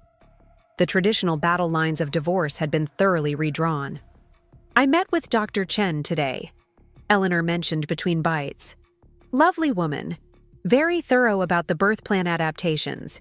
She suggests we tour the maternity facility next week to familiarize ourselves with the layout and protocols." The casual reference to "we" encompassed her new role as birth support person, a responsibility traditionally belonging to the father. My throat tightened unexpectedly at her matter-of-fact assumption of this intimate role. "I'd appreciate that," I managed, genuinely moved by her commitment. "The tour is scheduled for Tuesday morning." "Perfect. I've cleared my calendar." Eleanor methodically cut her chicken into precise pieces. "William would like to join us as, well, if that's comfortable for you. He's taking his grandfather responsibilities quite seriously." The image of Portland's most formidable finance executive touring birthing suites and asking questions about epidural protocols almost made me smile. Of course he's welcome. After dinner, Eleanor departed with her usual grace, leaving behind not only food, but a sense of continuity and support that helped anchor me amid ongoing turbulence. Natalie and Zoe resumed their documentation project while I retreated to the nursery, seeking moments of peaceful connection with my daughters. Sitting in the rocking chair positioned between the cribs, I gently massaged my belly as the twins shifted and kicked. "Your world is already so different from what I imagined," I whispered to them. "But I promise it will be built on truth and strength." My phone vibrated with an incoming text. Ryan again, his tone shifting from the anger of earlier messages to calculated vulnerability. "Can't sleep thinking about how I've hurt you. I never meant for any of this to happen. Please, Becca, just one conversation. For the girls, if not for us." The transparent attempt to leverage our daughters as emotional currency only strengthened my resolve. I added the message to our documentation file without responding, then silenced notifications from his number. Sleep came fitfully that night, my mind cycling through possible scenarios for the meeting with Sarah Donovan. What information could Ryan's former assistant possess that would prompt her to reach out now? Financial improprieties seemed most likely, given her specific reference to transactions that caused her discomfort. Morning brought new developments that further complicated the already complex situation. Patricia called while I was preparing for work, her normally measured tone carrying an edge of concern. "Rebecca, Ryan's attorney has filed an emergency motion requesting psychological evaluation before proceeding with temporary custody arrangements. He's claiming your erratic behavior and public humiliation tactics demonstrate emotional instability that could potentially harm the children." The strategy was as predictable as it was infuriating, attempting to paint my methodical exposure of his betrayal as evidence of mental instability. On what possible grounds? The filing cites the public nature of the baby shower confrontation, your excessive investigation into his private activities, and statements from unnamed medical professionals expressing concern about prenatal anxiety affecting your judgment. Patricia's disgust was evident despite her professional tone. It's a delaying tactic, nothing more. Judge Michaels has already indicated skepticism, but we'll need to respond formally. "What's our counter?" I asked, shifting into strategic mode rather than allowing emotional reaction. "I've arranged for Dr. Chen to provide documentation of your excellent prenatal health, including mental well-being assessments. We're also collecting character statements from professional colleagues regarding your consistent judgment and leadership." Her voice softened slightly. "Rebecca, this is unpleasant but entirely expected. Attacking the credibility of the wronged spouse is standard procedure when evidence of misconduct is overwhelming." After we disconnected, I sat motionless at my kitchen island, absorbing this latest attempt to reframe the narrative. Ryan was effectively claiming that my discovery and exposure of his deception constituted mental instability, a classic gaslighting tactic elevated to legal strategy. Natalie found me there, still processing. "Bad news?" she asked, noting my expression. I explained Patricia's call, watching my sister's face transition from concern to outrage. "That manipulative bastard," she breathed, hands clenching reflexively. "After everything he's done, he's trying to make you seem crazy for uncovering."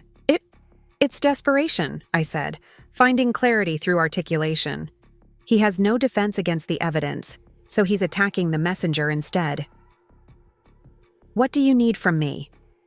Natalie asked practically, always ready to take action. "A character statement would be helpful. Patricia is collecting supporting documentation." She nodded decisively. "Consider it done. I'll draft something this morning focusing on your rational decision-making and emotional stability throughout this ordeal." At work, I maintained outward composure while managing a growing cascade of legal and personal complications. My team remained focused on ongoing projects, their professional dedication providing welcome normalcy amid chaos. Karen stopped by, my office mid-morning, closing the door before speaking. "I heard about Ryan's legal maneuver," she said without preamble. "The Portland business community is smaller than people think." "News travels fast," I acknowledged, unsurprised that information had already reached her. "I've already drafted a statement for Patricia," she continued efficiently. "5 years of working directly with you provides excellent perspective on your consistent judgment and rational decision-making. The entire leadership team wants to contribute similar documentation." The voluntary support from my professional circle was deeply affirming.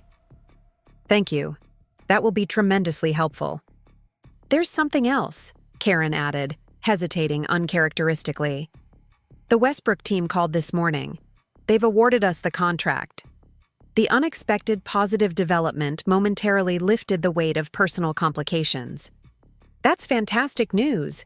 The team deserves full credit for that presentation." "Actually," Karen corrected gently, "they specifically mentioned your composure and leadership as deciding factors.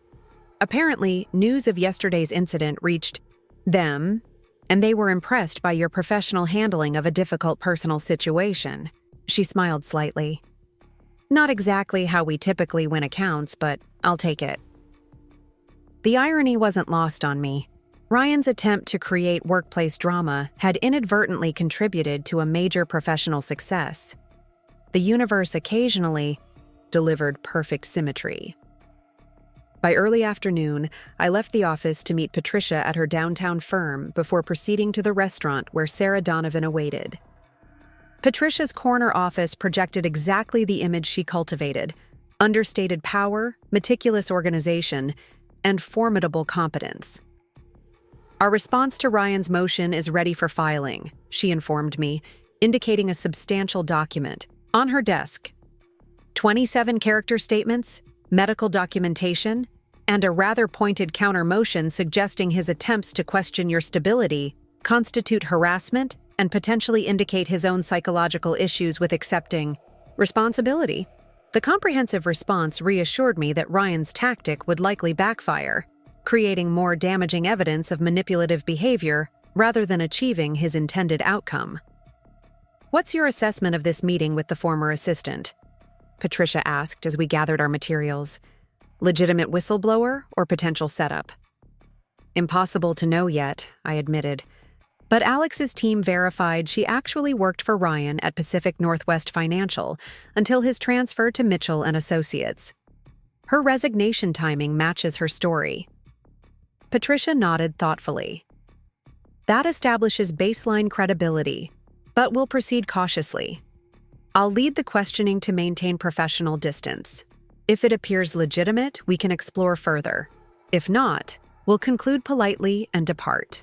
Riverview Terrace occupied the 20th floor of a downtown office tower, its panoramic windows overlooking the Willamette River and West Hills beyond. The restaurant catered primarily to business clientele, with well-spaced tables and private booths ensuring discretion for sensitive conversations. Sarah Donovan awaited us in a corner booth, her professional attire and carefully maintained appearance suggesting someone accustomed to corporate environments. She appeared to be in her early 30s, with an alert, intelligent expression that assessed us thoroughly as we approached. "Mrs. Mitchell," she greeted me, extending her hand. "Thank you for agreeing to meet, and you must be Ms. Winters," she added, acknowledging Patricia with appropriate recognition of her reputation. As we settled into the booth, I noted Sarah's nervous mannerisms, adjusting her water glass, rearranging silverware, suggesting genuine anxiety rather than practiced deception. "Before we begin," Patricia stated professionally, "I should clarify that anything discussed here may potentially be used in ongoing legal proceedings. Are you comfortable with that understanding?" Sarah nodded firmly.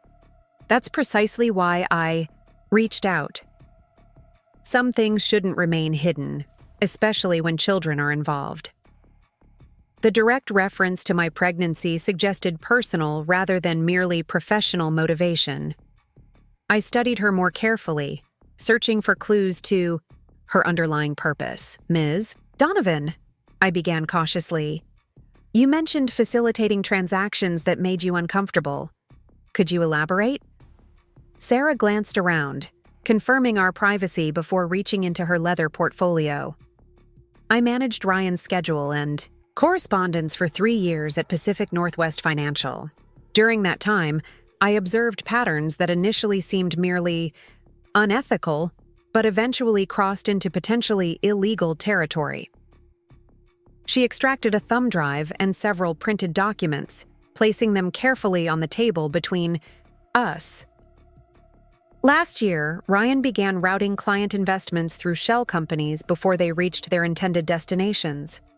The diversion typically lasted only 24 to 72 hours, long enough to generate significant interest in high-yield short-term accounts before the funds continued to their legitimate investments." Patricia leaned forward. Professional interest peaked. "You're describing a form of financial engineering." "I'm describing fraud," Sarah corrected firmly. "The clients weren't informed their funds were being temporarily diverted. The interest generated, which should have accrued to their benefit, was instead channeled to private accounts." She tapped the thumb drive. "These contain records of transfers I was instructed to process. Dates, amounts, account numbers. I maintained copies after realizing the potential implications." The revelation opened new dimensions to Ryan's deception, not merely personal betrayal, but professional misconduct that potentially violated securities regulations and fiduciary duty. "Why did you leave your position?" I asked, attempting to understand her motivation for coming forward now. Sarah's expression tightened. "When Ryan announced his transfer to Mitchell & Associates, he asked me to accompany him. The promotion included significant salary increase and benefits.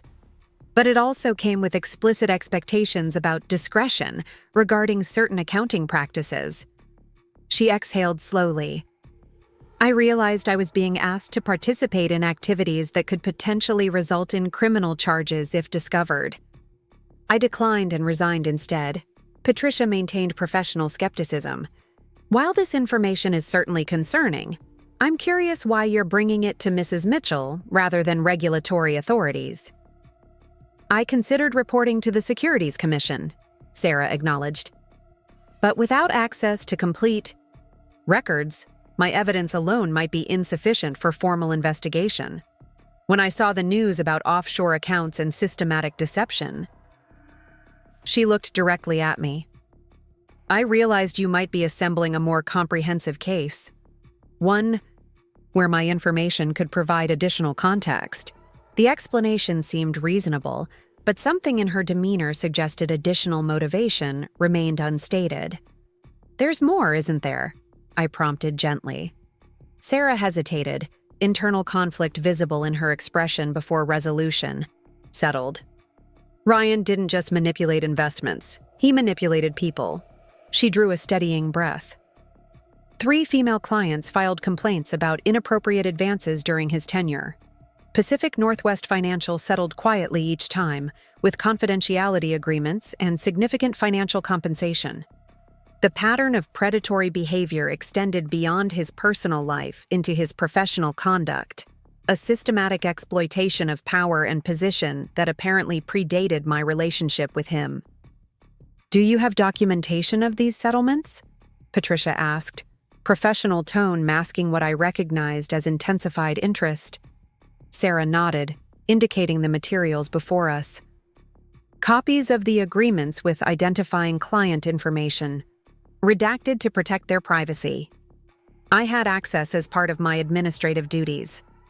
As our conversation continued, Sarah revealed an increasingly disturbing pattern of behavior spanning Ryan's entire professional career. Financial manipulation, romantic entanglements with clients, strategic advancement through exploitation of relationships. The man described in these accounts bore little resemblance to the charming, principled partner I believed I had married. "Why are you really doing this?" I asked finally, as our meeting drew to a close. The professional misconduct explains why you left your position, but not why you're coming forward now specifically to me. Sarah's professional demeanor wavered, revealing genuine emotion beneath. My younger sister experienced something similar 3 years ago. Her husband's double life, discovered during her pregnancy. She didn't have the resources or support to fight effectively. She met my gaze directly. She lost everything: financial, security, emotional stability, even partial custody temporarily while he painted her as unstable. I couldn't help her then. Perhaps I can help you now. The personal connection explained both her detailed attention to documentation and her timing. In coming forward, this wasn't merely a former employee with concerns about business practices, but a woman with personal investment encountering a pattern she'd witnessed devastate someone she loved. As Patricia carefully secured the evidence Sarah provided, I felt the ground shifting beneath me once again, each new revelation expanding the scope of Ryan's deception beyond what I'd previously imagined. The man I'd married existed primarily as carefully constructed fiction, a character performed with such conviction that even those closest to him had accepted the portrayal as reality. The information Sarah Donovan provided transformed the landscape of our legal strategy. What had begun as a relatively straightforward divorce involving infidelity and hidden assets now expanded to include potential securities fraud, client exploitation, and corporate malfeasance. Patricia wasted no time engaging a forensic accountant, specializing in financial crimes, to analyze the documentation, while discreetly consulting with a former Securities Commission investigator about potential regulatory implications. This changes our approach significantly, Patricia explained during our strategy session the following morning. Her office view of Mount Hood was obscured by rare Portland rain, matching the gravity of our discussion. Ryan's professional misconduct creates both opportunity and risk for your position. How so?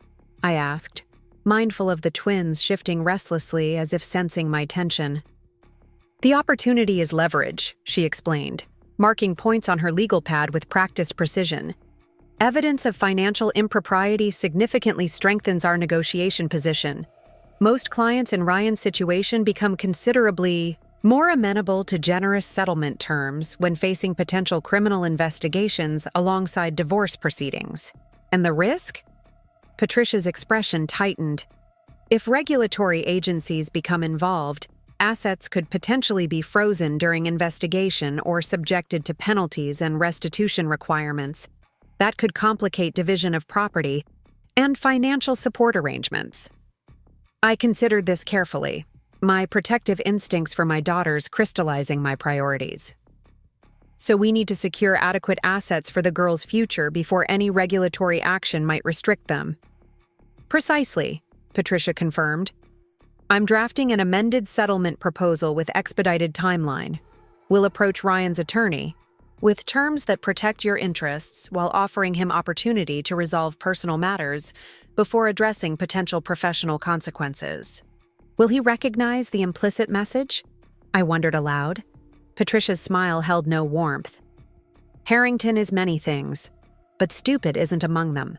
He'll understand perfectly what's being offered and what remains unspoken. As I left Patricia's office, Eleanor called with unexpected news. William has scheduled a board meeting for tomorrow morning, she reported, her tone revealing carefully controlled concern.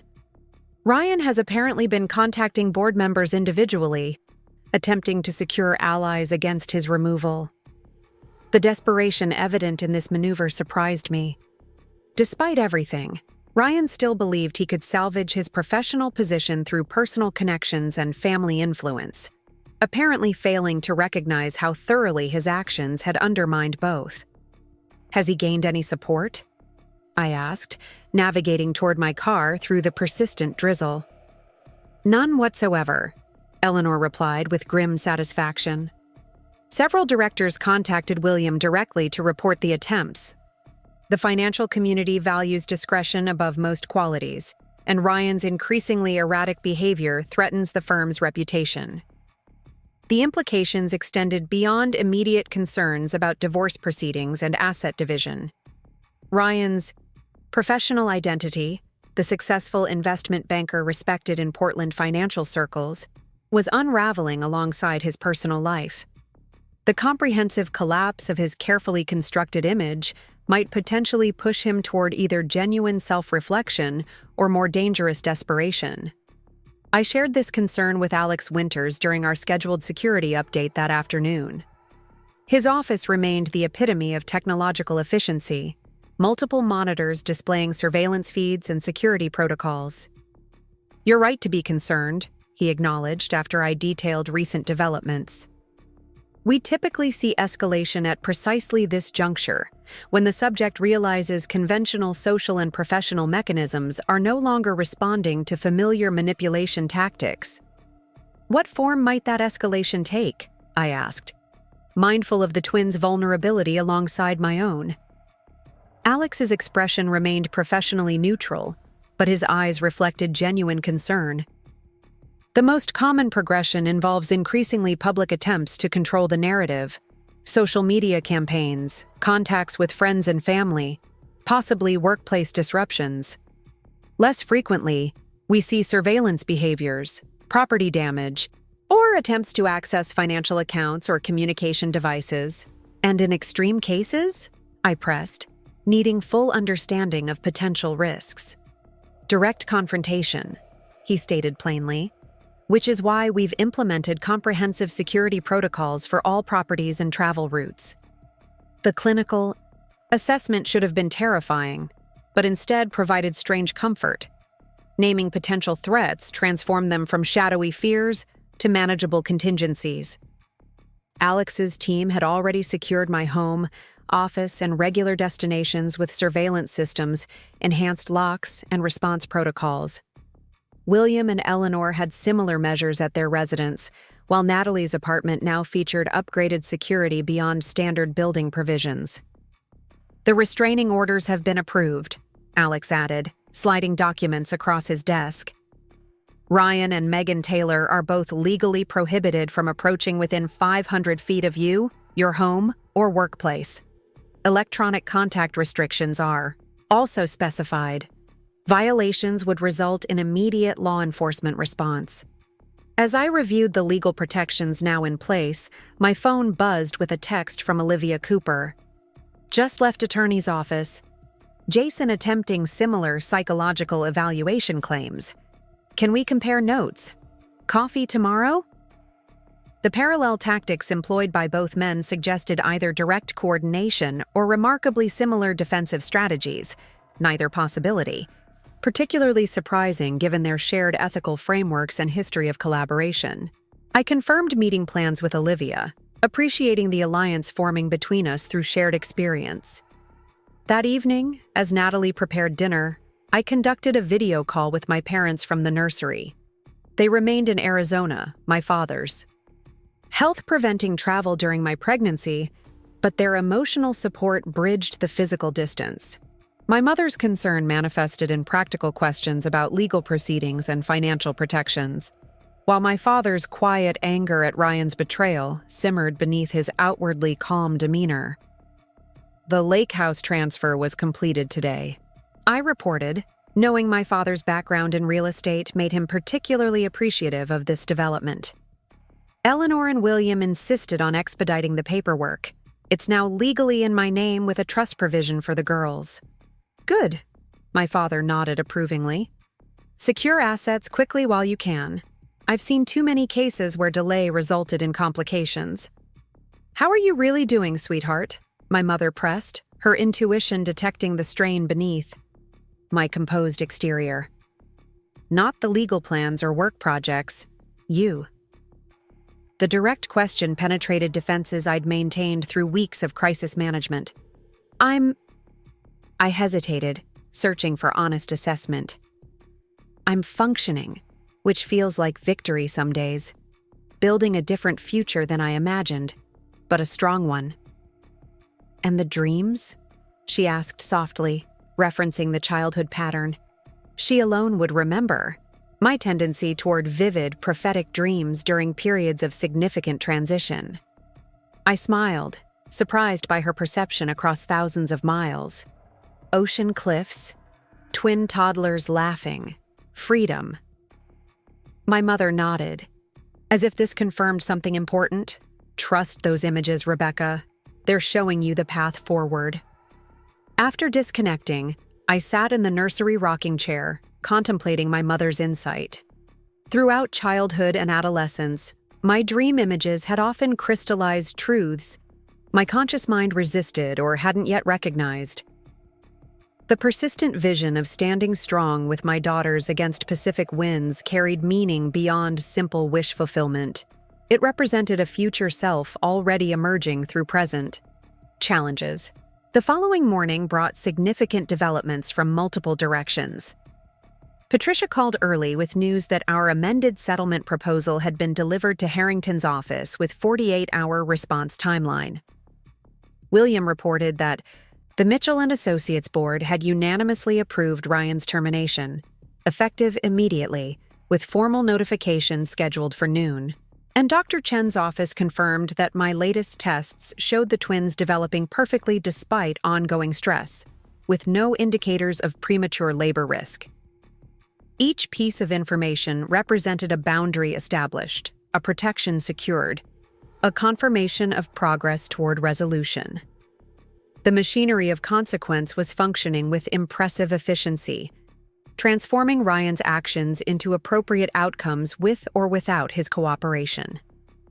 My meeting with Olivia at Bridgetown Coffee House provided opportunity to compare experiences and strategies as we navigated parallel paths through betrayal and reconstruction.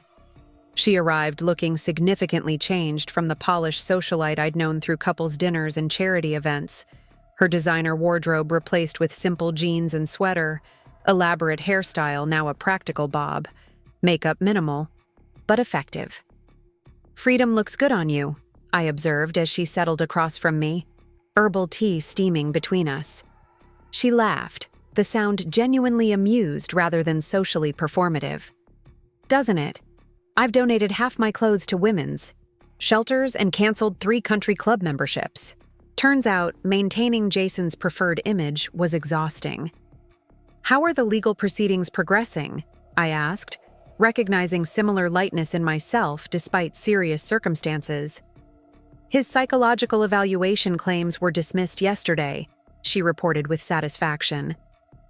My attorney presented evidence of Jason's offshore transactions as demonstration of premeditated deception rather than impulsive behavior, effectively arguing that his actions showed clear psychological stability and capacity for advanced planning. "Clever approach," I noted appreciatively. Patricia used similar logic in our response. "These men," Olivia mused, shaking her head slightly, "they genuinely believe they're the victims in this scenario. Jason told his attorney I drove him to deception through emotional manipulation and unreasonable expectations. Ryan's claiming pregnancy hormones have rendered me temporarily unstable," I countered, the absurdity striking us both simultaneously. Our laughter drew curious glances from nearby patrons, 2 visibly pregnant women finding humor in circumstances most would consider tragic. The shared mirth felt healing, transforming individual pain into collective strength through recognition of common experience. As our conversation continued, Olivia revealed additional developments in her situation. Jason's Denver apartment lease has been exposed, his attorneys attempting to characterize it as legitimate business accommodation, but the fully furnished nursery is somewhat difficult to explain in that context. "Nursery?" I repeated, confused given their childless status. Olivia's expression darkened momentarily. "Apparently, their plan included Jason claiming paternity of one of your twins. They'd researched genetic testing protocols for determining paternity in fraternal twins, planning to assert that Ryan wasn't father to both children. The calculated cruelty of this contingency plan momentarily stole my breath. That's monstrous," Olivia completed firmly. And ultimately, the evidence that convinced Jason's parents to support me instead of him. They've been wonderful, actually, much like your experience with Eleanor and William. The conversation shifted to future plans. Olivia's decision to resume her interrupted medical education, my strategies for balancing maternity leave with ongoing executive responsibilities. As we spoke, I noticed her occasionally glancing toward the cafe entrance with unusual alertness. "Is everything okay?" I asked during one such moment. She hesitated, then admitted, "Jason followed me yesterday. Nothing threatening, just watching from his car outside my apartment. My security team documented it, but it left me unsettled." The escalation pattern Alex had outlined was apparently manifesting in Jason's behavior as well. "Has your attorney filed for restraining orders?" "Processing now," she confirmed. "Should be finalized by tomorrow." As we prepared to leave, Olivia surprised me with unexpected news. "I've been contacted by another woman, someone from Jason and Ryan's graduate program at Stanford. Apparently, their pattern of coordinated manipulation extends back at least a decade. She's willing to provide documentation if it would strengthen our cases." The expanding network of evidence against both men suggested their behavior represented long-established patterns rather than situational aberrations.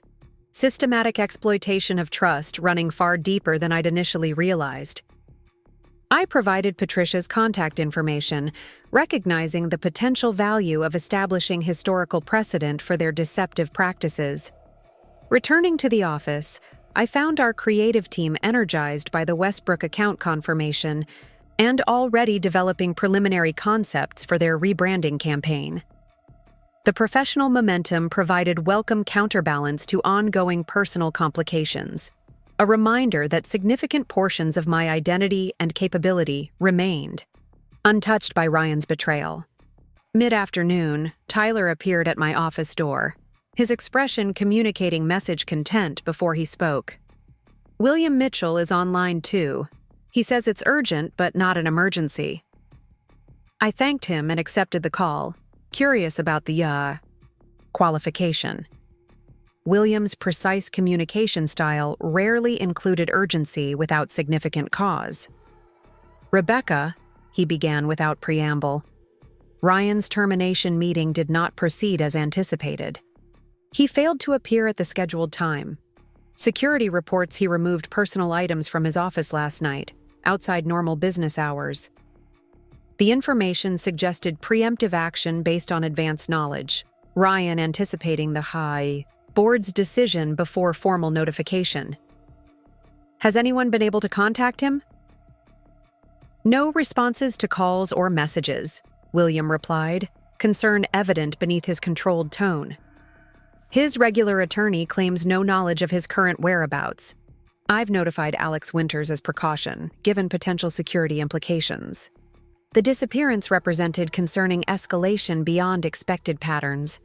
Ryan abandoning predictable movements and communication channels potentially indicated shift toward more desperate measures. I should return home, I decided immediately.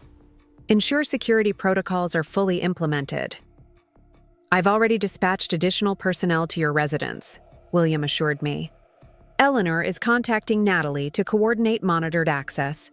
We're implementing Level 2 response as outlined in Alex's contingency planning." The swift activation of predetermined security measures provided reassurance amid concerning developments. By the time I arrived home, additional security personnel were visible on my street, while monitoring systems had been elevated from passive recording to active surveillance with immediate alert capabilities.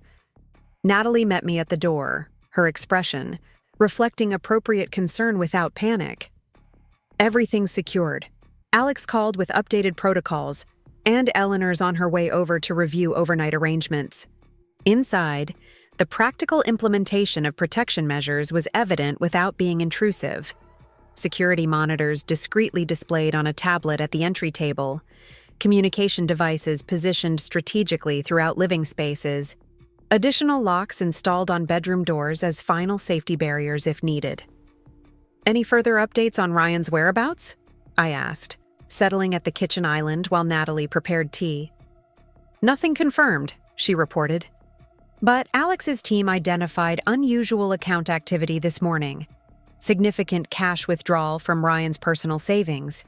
$10,000 taken via counter-transaction at Portland First National's downtown branch. The substantial cash withdrawal raised additional concerns, creating financial resources not easily tracked through electronic systems, potentially funding accommodations or activities outside normal monitoring capabilities. The pattern increasingly suggested someone preparing to operate beyond conventional constraints. Eleanor arrived shortly after, her calm efficiency particularly valuable amid growing uncertainty. She'd brought additional supplies, practical items for extended home security, comfort foods prepared by her housekeeper, and documents requiring review before tomorrow's legal proceedings. "William is coordinating with Portland PD," she informed us while arranging dinner preparations. "Ryan's behavior doesn't yet constitute criminal activity, but they've been notified of potential concerns given restraining order provisions and unusual disappearance." The evening passed in subdued activity, periodic security updates, legal document reviews, practical preparations for potential scenarios. Around 9, Patricia called with news that Harrington had requested 24-hour extension on settlement response, citing inability to contact his client for necessary consultations. "I've granted limited extension," she informed me, while simultaneously filing notice of non-communication with the court. "If Ryan's attempting strategic disappearance to delay proceedings, we're establishing clear documentation of this tactic." By bedtime, no further information regarding Ryan's whereabouts had emerged despite extensive monitoring of known locations and associates. Alex's team maintained surveillance on all properties connected to him, while digital tracking monitored potential electronic activities from his devices. The comprehensive security presence provided physical reassurance, but emotional uncertainty remained, the disconcerting awareness of potential threat without specific form or timeline. As Eleanor prepared the guest room for her overnight stay, and Natalie secured exterior doors, I found myself drawn again to the nursery. The peaceful space, carefully prepared with love and anticipation despite recent turmoil, provided necessary perspective amid growing tension.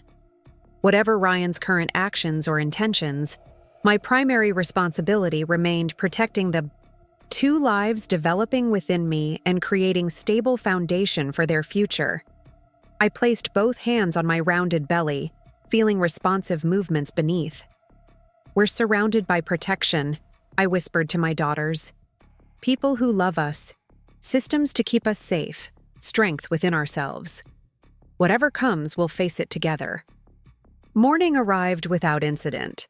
Security reports showing no unusual activities overnight. All monitoring systems functioning normally. No attempts at property access or communication. The absence of specific threat should have provided relief, but instead created unsettling anticipation. The awareness that Ryan's unpredictable status represented ongoing uncertainty rather than resolved concern. Patricia called during breakfast with updated legal developments. "Judge Michaels has approved emergency asset protection orders given the unusual circumstances," she reported. "All remaining joint accounts are now frozen pending court review, with exception of designated funds for your prenatal care and delivery expenses." The swift judicial response reflected growing recognition of legitimate security concerns rather than typical divorce posturing. "Has Harrington provided any update on contacting Ryan?" "Still claiming unsuccessful attempts," Patricia confirmed. However, interestingly, he's also filed motion to withdraw as counsel if contact isn't established by end of business today. That suggests genuine inability to reach his client rather than strategic evasion. The development raised both concern and cautious optimism. Ryan's disappearance apparently authentic rather than legal maneuvering, but potentially indicating more troubling intentions than simple avoidance of formal termination proceedings. As I prepared for abbreviated workday at the office, Alex called with potentially significant information. "We've located Ryan's vehicle," he reported without preamble. "Parked at long-term storage facility in Southeast Portland. Security footage confirms he accessed a recently rented unit yesterday morning, making multiple trips carrying substantial items." The discovery provided partial explanation for Ryan's movements without clarifying his intentions. Storage unit. Rental could indicate preparation for extended absence, temporary housing of possessions during transition to new residence, or staging area for items removed from office before termination. "Any indication where he went afterward?" I asked, mentally mapping potential scenarios. "Transportation service pickup," Alex confirmed. "Rideshare vehicle at 11:47 a.m. Destination Portland International Airport according to drivers logged. Route. We're accessing flight manifests now, but preliminary indications suggest departure on Alaska Airlines flight to Seattle at 2:15 p.m. The information suggested Ryan had left Portland, temporarily or extended, remained unclear, without notifying family, employers, or legal representatives. The airport destination opened concerning possibilities: potential flight risk beyond local jurisdiction, attempt to access offshore accounts from international locations, or simply strategic retreat to process recent developments. Continue. Monitoring transportation records and financial activities, I instructed, mind racing through implications. And perhaps extend surveillance parameters to include Megan Taylor's movements as well. Already implemented, Alex assured me. Ms. Taylor's residence is under observation, and her credit card showed purchase at Portland Airport parking garage yesterday afternoon, shortly after Ryan's rideshare arrival. The apparent coordination between Ryan and Megan raised additional concerns, joint departure potentially indicating planned absence rather than impulsive reaction. The timing aligned with notification of impending termination, suggesting Ryan had anticipated the board's decision and prepared accordingly. At the office, I maintained outward composure while secretly monitoring security updates and legal developments. Throughout morning meetings, my team remained focused on the Westbrook campaign launch, their professional enthusiasm providing welcome distraction from personal uncertainties. By noon, their creative concepts had progressed sufficiently to warrant scheduling client presentation for next week. The timeline deliberately accelerated to complete critical project phases before my maternity leave. "The team's ready," Karen assured me after reviewing presentation materials. "If you need to begin leave earlier than planned for any reason, we're positioned to manage client relationships seamlessly." Her careful phrasing acknowledged unspoken awareness of my complicated circumstances while offering practical support. "Thank you," I replied sincerely. "I appreciate the contingency planning." Early afternoon brought significant development. Alex's team confirmed Ryan and Megan had indeed departed Portland together, but their ultimate destination wasn't Seattle as initially indicated. After landing, they'd connected to secondary flight, bound for Cancun, Mexico, arriving late yesterday evening. Credit card activity showed check-in at oceanfront resort outside primary tourist areas, with reservation extending 2 weeks. The international departure created both relief and complication. Physical distance significantly reduced immediate security concerns, while potentially complicating legal proceedings and financial resolutions. Mexico's status outside certain enforcement agreements could affect court orders, while Ryan's presence beyond U.S. jurisdiction might delay critical divorce provisions. I shared this information with Patricia during our scheduled update call. "Mexico," she repeated thoughtfully. "Interesting choice. Outside immediate reach but not truly beyond legal frameworks. Suggests temporary retreat rather than permanent evasion." "Assessment matches financial indicators," I noted, reviewing Alex's latest report. "No evidence of substantial asset transfers beyond initial cash withdrawal. Hotel reservation shows 2-week duration with standard cancellation policies rather than extended booking. Likely cooling off period," Patricia suggested. "Temporary retreat from immediate pressures while maintaining option to return once initial crisis stabilizes. Actually simplifies our immediate proceedings, demonstrates avoidance behavior that courts typically view unfavorably in custody and asset division considerations. The characterization aligned with emerging understanding of Ryan's fundamental nature, someone who ultimately prioritized personal comfort and reputation preservation above principled positions. His departure represented neither courageous stand nor complete abandonment, but rather temporary postponement of unavoidable consequences. That evening, as security teams maintained vigilant monitoring despite reduced immediate concern, I accepted William and Eleanor's invitation to dinner at their home. The formal dining room that had once intimidated me now represented sanctuary. Familiar faces gathered around shared purpose, supportive presence amid ongoing uncertainty. William raised his water glass in understated toast. To clarity emerging from confusion, he offered simply. The sentiment perfectly captured our collective experience, painful revelations ultimately providing foundation for authentic understanding and purposeful action. As conversation continued through dinner, focusing primarily on practical preparations for the twins' arrival, I recognized profound shift in family dynamics that had occurred through crisis. What had begun as conventional in-law relationship, somewhat formal, moderately distant, mutually respectful without deep connection, had transformed into genuine partnership based on shared values and collaborative problem-solving. Eleanor and William had chosen moral principle over biological connection, demonstrating character that explained aspects of Ryan I'd once admired before discovering their superficial adoption rather than genuine integration. The nursery at Itawa'ath? The lake house is nearly finished, Eleanor mentioned as dessert was served. Local craftsmen completed the custom furniture last week, and the muralist from Portland will complete woodland scenes this weekend. The creation of dedicated space for my daughters, not merely guest accommodation, but permanent belonging, represented commitment beyond current crisis. The Mitchell family lineage would continue through my children despite Ryan's betrayal, their inheritance secured not through paternal rights but grandparental choice. Thank you both, I said simply, words inadequate for expressing the depth of gratitude for their unwavering support. The girls are fortunate to have grandparents of such integrity. William cleared his throat, emotion briefly visible beneath his customary reserve. Family is ultimately about choices, Rebecca. Choosing integrity when compromise seems easier. Choosing responsibility when abandonment tempts. Choosing truth when comfortable fiction beckons. His articulation of principles that guided their response to crisis explained the foundation of character that Ryan had mimicked rather than genuinely developed.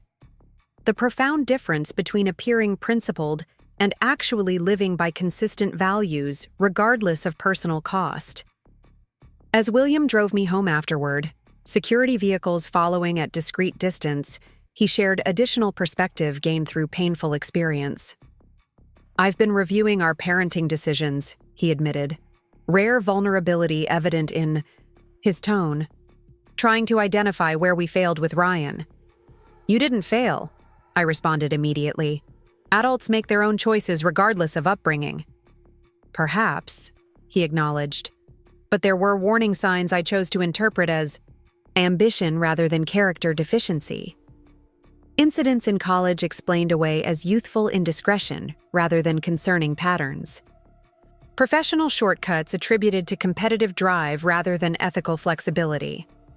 The honest self-examination revealed depth of character that explained his effective leadership in both business and family spheres, willingness to assess, personal responsibility without defensive posturing or blame displacement. We'll do better with the twins, I assured him, understanding his underlying concern. Learning from experience rather than repeating it. William nodded, the simple gesture conveying profound agreement with principles that would guide our shared commitment to my daughter's development. As we arrived at my home, security team confirming property security before approving entrance, he offered parting observation that perfectly captured our transformed relationship. You've always been family, Rebecca. Ryan's choices haven't changed. That They've simply clarified who truly belongs. The following morning brought news that simultaneously simplified immediate concerns while creating longer-term complications. Patricia called early with confirmation that Ryan had finally contacted Harrington via encrypted email, authorizing specific settlement terms before communications abruptly ceased again. The proposal accepts most primary provisions regarding property division and financial support, Patricia explained, professional tone masking evident surprise at unexpected cooperation. Child custody arrangements remain contested, but initial financial framework shows unprecedented reasonability, given previous positions. The sudden shift toward partial agreement suggested Ryan had recognized unsustainability of his situation once physically removed from immediate crisis, acknowledging inevitability of significant financial concessions while maintaining opposition regarding parental rights. The timing is strategic, Patricia noted pragmatically. Accepting financial settlement removes immediate pressure for return while preserving custody disputes that typically extend proceedings considerably. Effectively, securing time away while appearing partially cooperative. The assessment aligned with emerging understanding of Ryan's approach, calculated compromise rather than principled position, strategic retreat rather than genuine accountability. Still, the partial agreement significantly simplified immediate legal priorities, securing essential financial protections while allowing focused attention on remaining custody considerations. Late morning brought additional development from unexpected direction. Megan Taylor's attorney contacted Patricia directly, requesting confidential communication channel regarding potential cooperation with ongoing proceedings.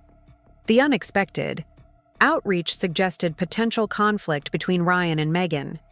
Perhaps disagreement regarding strategy or recognition of divergent interests, now that initial coordination had achieved temporary distance from immediate consequences. Interesting development, Patricia observed during our hasty conference call. Potentially indicates fracturing alliance or simply strategic positioning for separate negotiations. Either way, potentially advantageous for our position if managed carefully. The evolving situation reinforced growing recognition that Ryan's carefully constructed world was disintegrating from multiple directions simultaneously: professional standing, legal position, family connections, and even alliance with Megan, showing signs of instability once removed from familiar environment and subjected to actual rather than anticipated consequences. The early December snow fell softly outside my hospital window, transforming Portland's skyline into a glistening wonderland that seemed fitting for new beginnings. In the bassinet beside my bed, Sophia and Lily slept peacefully, their tiny fingers occasionally twitching as they dreamed their newborn dreams. Born just 18 hours earlier after a surprisingly smooth delivery, my daughters had entered the world with determined cries and perfect health, 7 pounds each, with dark hair and the unmistakable Mitchell blue eyes. Eleanor dozed in the Kia recliner by the window, her usually perfect posture softened by exhaustion after supporting me through 14 hours of labor. She had remained steadfastly at my side throughout the entire process, coaching breathing techniques with surprising expertise, while William paced the waiting room, alternating between tense phone calls and distributing elaborate gift baskets to the nursing staff. The twins' arrival 3 weeks ahead of schedule had accelerated our carefully structured plans, but the extensive preparation ensured smooth transition despite the surprise timing.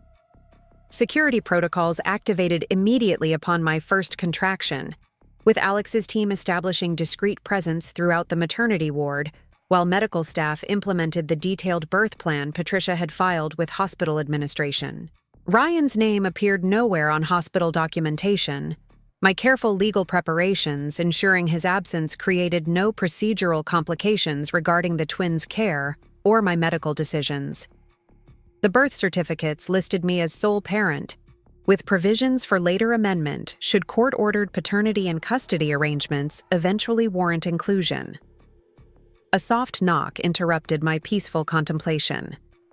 The door opened slightly to reveal Natalie's face, her expression transforming. from cautious inquiry to delighted surprise upon seeing me awake.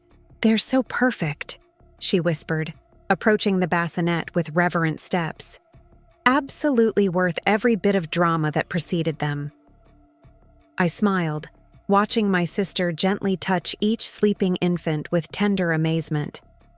Drama seems inadequate. Description for the past months. "Epic saga of betrayal and triumph," she suggested with characteristic flair. Though I still think we should have named at least one of them after me, considering my exceptional supportive role. "Natalie Mitchell doesn't have quite the right flow," I teased gently. "Though you'll notice Lily's middle name happens to be Natalie." Her eyes widened with genuine surprise. "Really? You didn't tell me that?" "Some surprises are worth preserving," I replied, enjoying her delight at this recognition. "The birth certificates list them officially as Sophia Eleanor Mitchell and Lily Natalie Mitchell, honoring the women who've been my strength through everything." Tears brightened Natalie's eyes briefly before she blinked them away with determined composure. "Well played, sis. Well played." Eleanor stirred from her light sleep, immediately alert as she registered Natalie's presence. "Any updates?" she asked, smoothing her clothing with automatic precision. "William's handling the additional security sweep now," Natalie confirmed. "No concerning activity detected. Ryan's still in Mexico according to morning reports, though Megan apparently returned to Portland yesterday on separate flight." The information reinforced patterns established over recent weeks. Ryan maintaining strategic distance while Megan's commitment to their alliance showed increasing fractures. Her return to Portland without him suggested significant deterioration in their relationship, likely accelerated by extended proximity and mounting consequences. "Patricia called while you were sleeping," Natalie continued, settling into the visitor's chair. "Judge Michaels signed the temporary custody order this morning. Ryan is granted no visitation rights until completion of court-mandated psychological evaluation and parenting classes upon his return to U.S. jurisdiction." The judicial decision provided additional layer of protection during the twins' vulnerable early weeks, ensuring Ryan couldn't suddenly appear at the hospital or my home claiming parental rights without meeting specific court-established requirements. The comprehensive documentation of his behavior patterns, financial deceptions, and strategic abandonment had created legal foundation for prioritizing the children's stability over traditional paternal presumptions. "Perfect timing," I observed, glancing toward my sleeping daughters. They arrived just as their legal protections were secured. "Smart girls," Eleanor commented with grandmother's pride, already demonstrating excellent strategic thinking.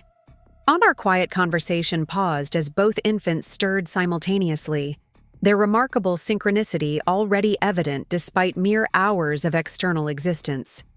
Eleanor moved with practiced efficiency to check their swaddling while Natalie watched, with fascinated admiration. "You're a natural," she told Eleanor, whose transition from formal society matriarch to hands-on grandmother continued to reveal surprising dimensions of her character. "Third generation?" Eleanor replied simply. "My mother taught me with William's sister's children before Ryan was born.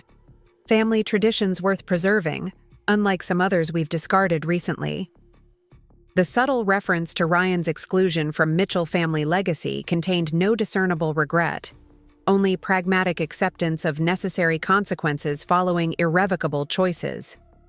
Over recent weeks, Eleanor and William had systematically removed Ryan from family photographs throughout their home, revised estate planning documents, and redirected generational assets toward frameworks that would benefit their granddaughters, while specifically excluding their son until significant rehabilitation could be demonstrated. Dr. Chen arrived for morning rounds, her efficient examination confirming excellent recovery for both myself and the twins. "Textbook delivery and development," she announced with satisfaction. "You could potentially be discharged tomorrow if recovery continues at this pace. The security team will be pleased," I noted, thinking of the comprehensive preparations already implemented at home. Nursery supplies arranged for maximum efficiency. security systems enhanced for infant protection, schedules coordinated among family members for continuous support during early weeks.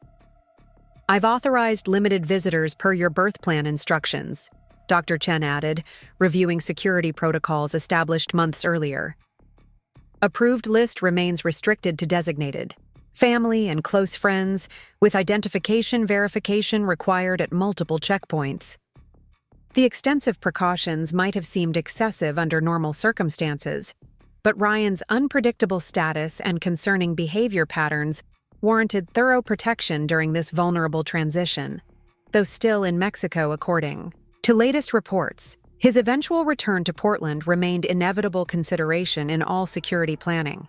Patricia mentioned filing the final settlement documents today, Eleanor noted after Dr. Chen departed, Williams accompanying her to court as additional witness for the financial provisions.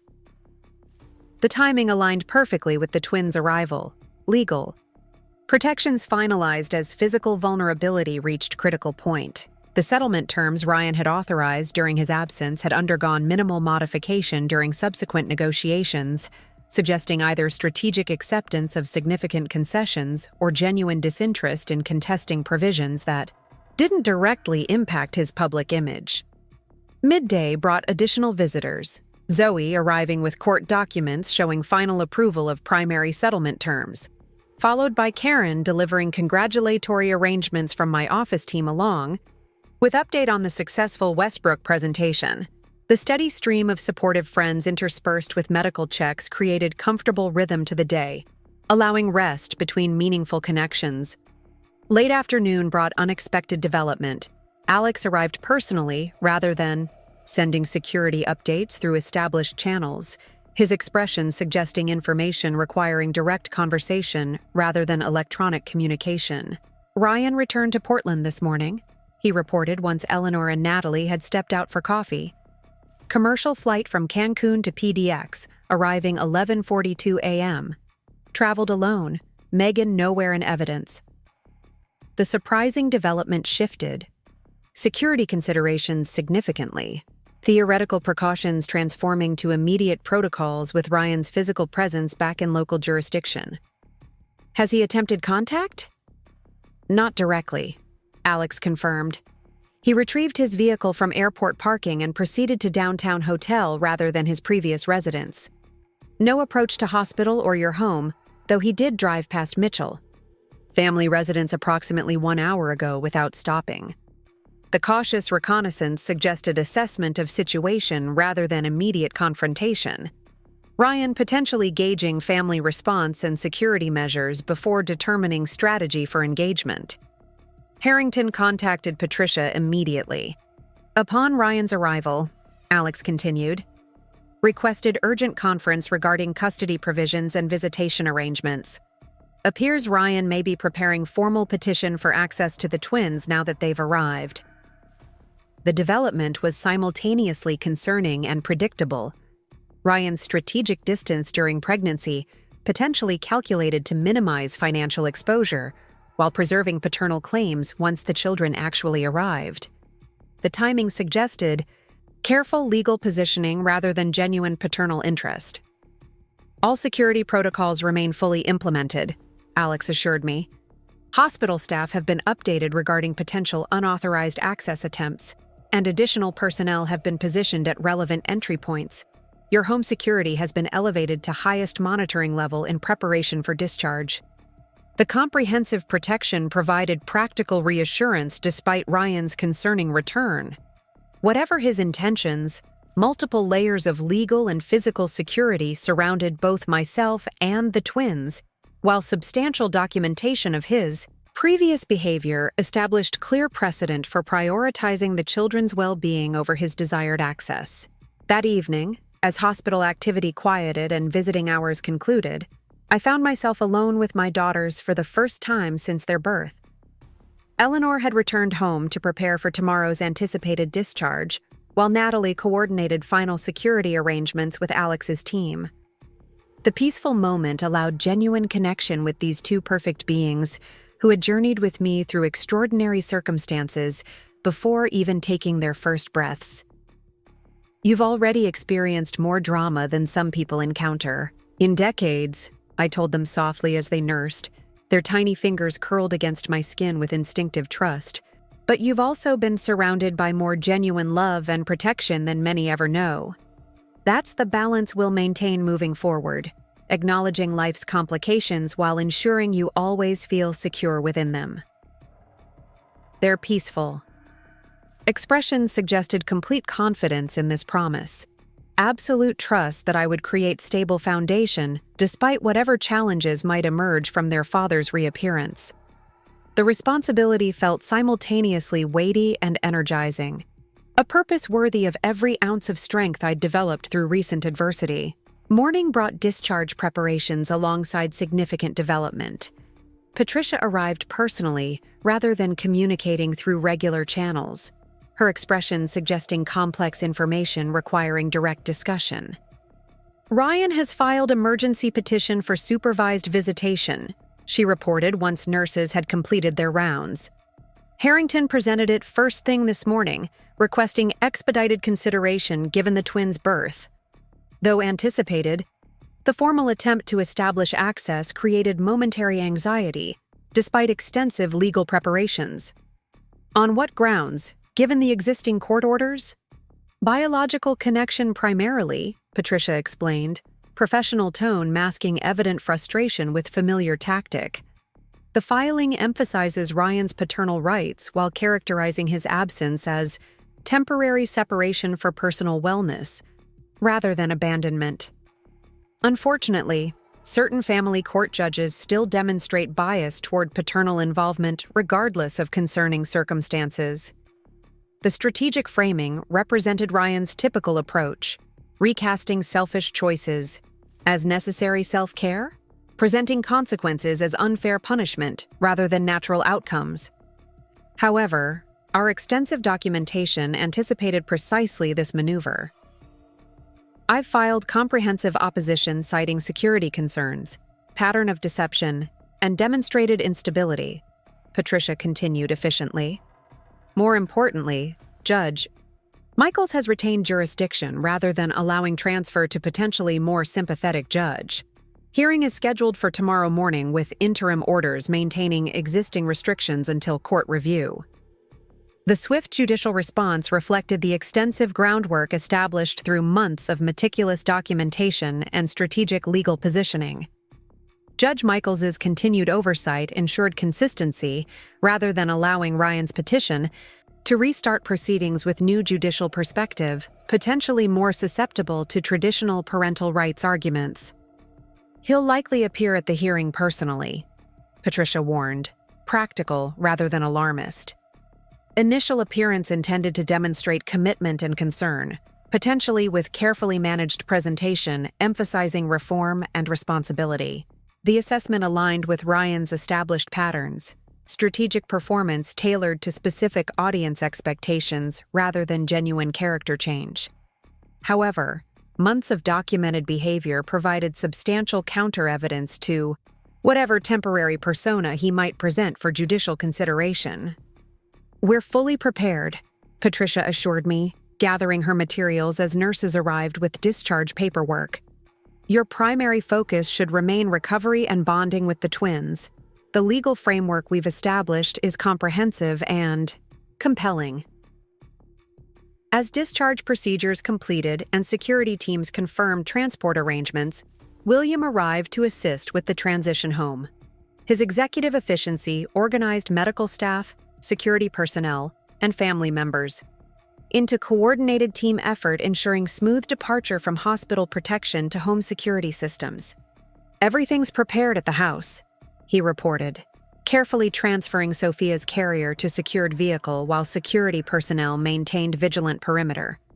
Eleanor's coordinating final arrangements with the night nurse, and additional monitoring systems have been installed at all entry points. The comprehensive preparations reflected lesson learned through months of crisis management, anticipate all contingencies, establish multiple protection layers, coordinate resources for maximum effectiveness. The twins' safety had become family mission uniting diverse talents toward common purpose. The journey home proceeded without incident, security vehicles maintaining discreet presence before and after our transport, while communication systems monitored potential concerning activities along established route. Arriving at my Laurelhurst home, I found transformation had occurred during my hospital stay.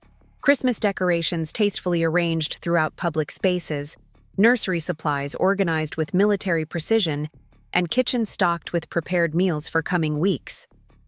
"Oh, Eleanor's been busy," I observed, as William expertly transferred sleeping twins to their matching bassinets in the nursery. "Productive anxiety management," he confirmed, with affectionate understanding of his wife's coping mechanisms. "Preparing. Physical environment, when emotional landscape feels uncertain." The insightful assessment reflected growing appreciation for psychological dimensions underlying practical actions. Recognition developed through months of collaborative crisis, navigation, and shared vulnerability. What had begun as formal in-law relationship had evolved through extraordinary circumstances into genuine partnership based on mutual respect and shared values. That evening established new patterns that would shape coming weeks. Carefully coordinated. Care schedules, security protocols integrated with household routines, medical monitoring seamlessly incorporated into family support systems. The night nurse Eleanor had arranged provided professional oversight while allowing necessary rest. Her experienced presence reassuring during first night home from hospital protection. Morning brought another significant development. Megan Taylor requested meeting through her attorney, specifying neutral location and supervised context. The unexpected outreach suggested potential cooperation distinct from Ryan's interests, perhaps recognition that continued alliance no longer served her position effectively. After consulting with Patricia and Alex regarding security considerations, I agreed to limited meeting at Patricia's office with appropriate protocols established.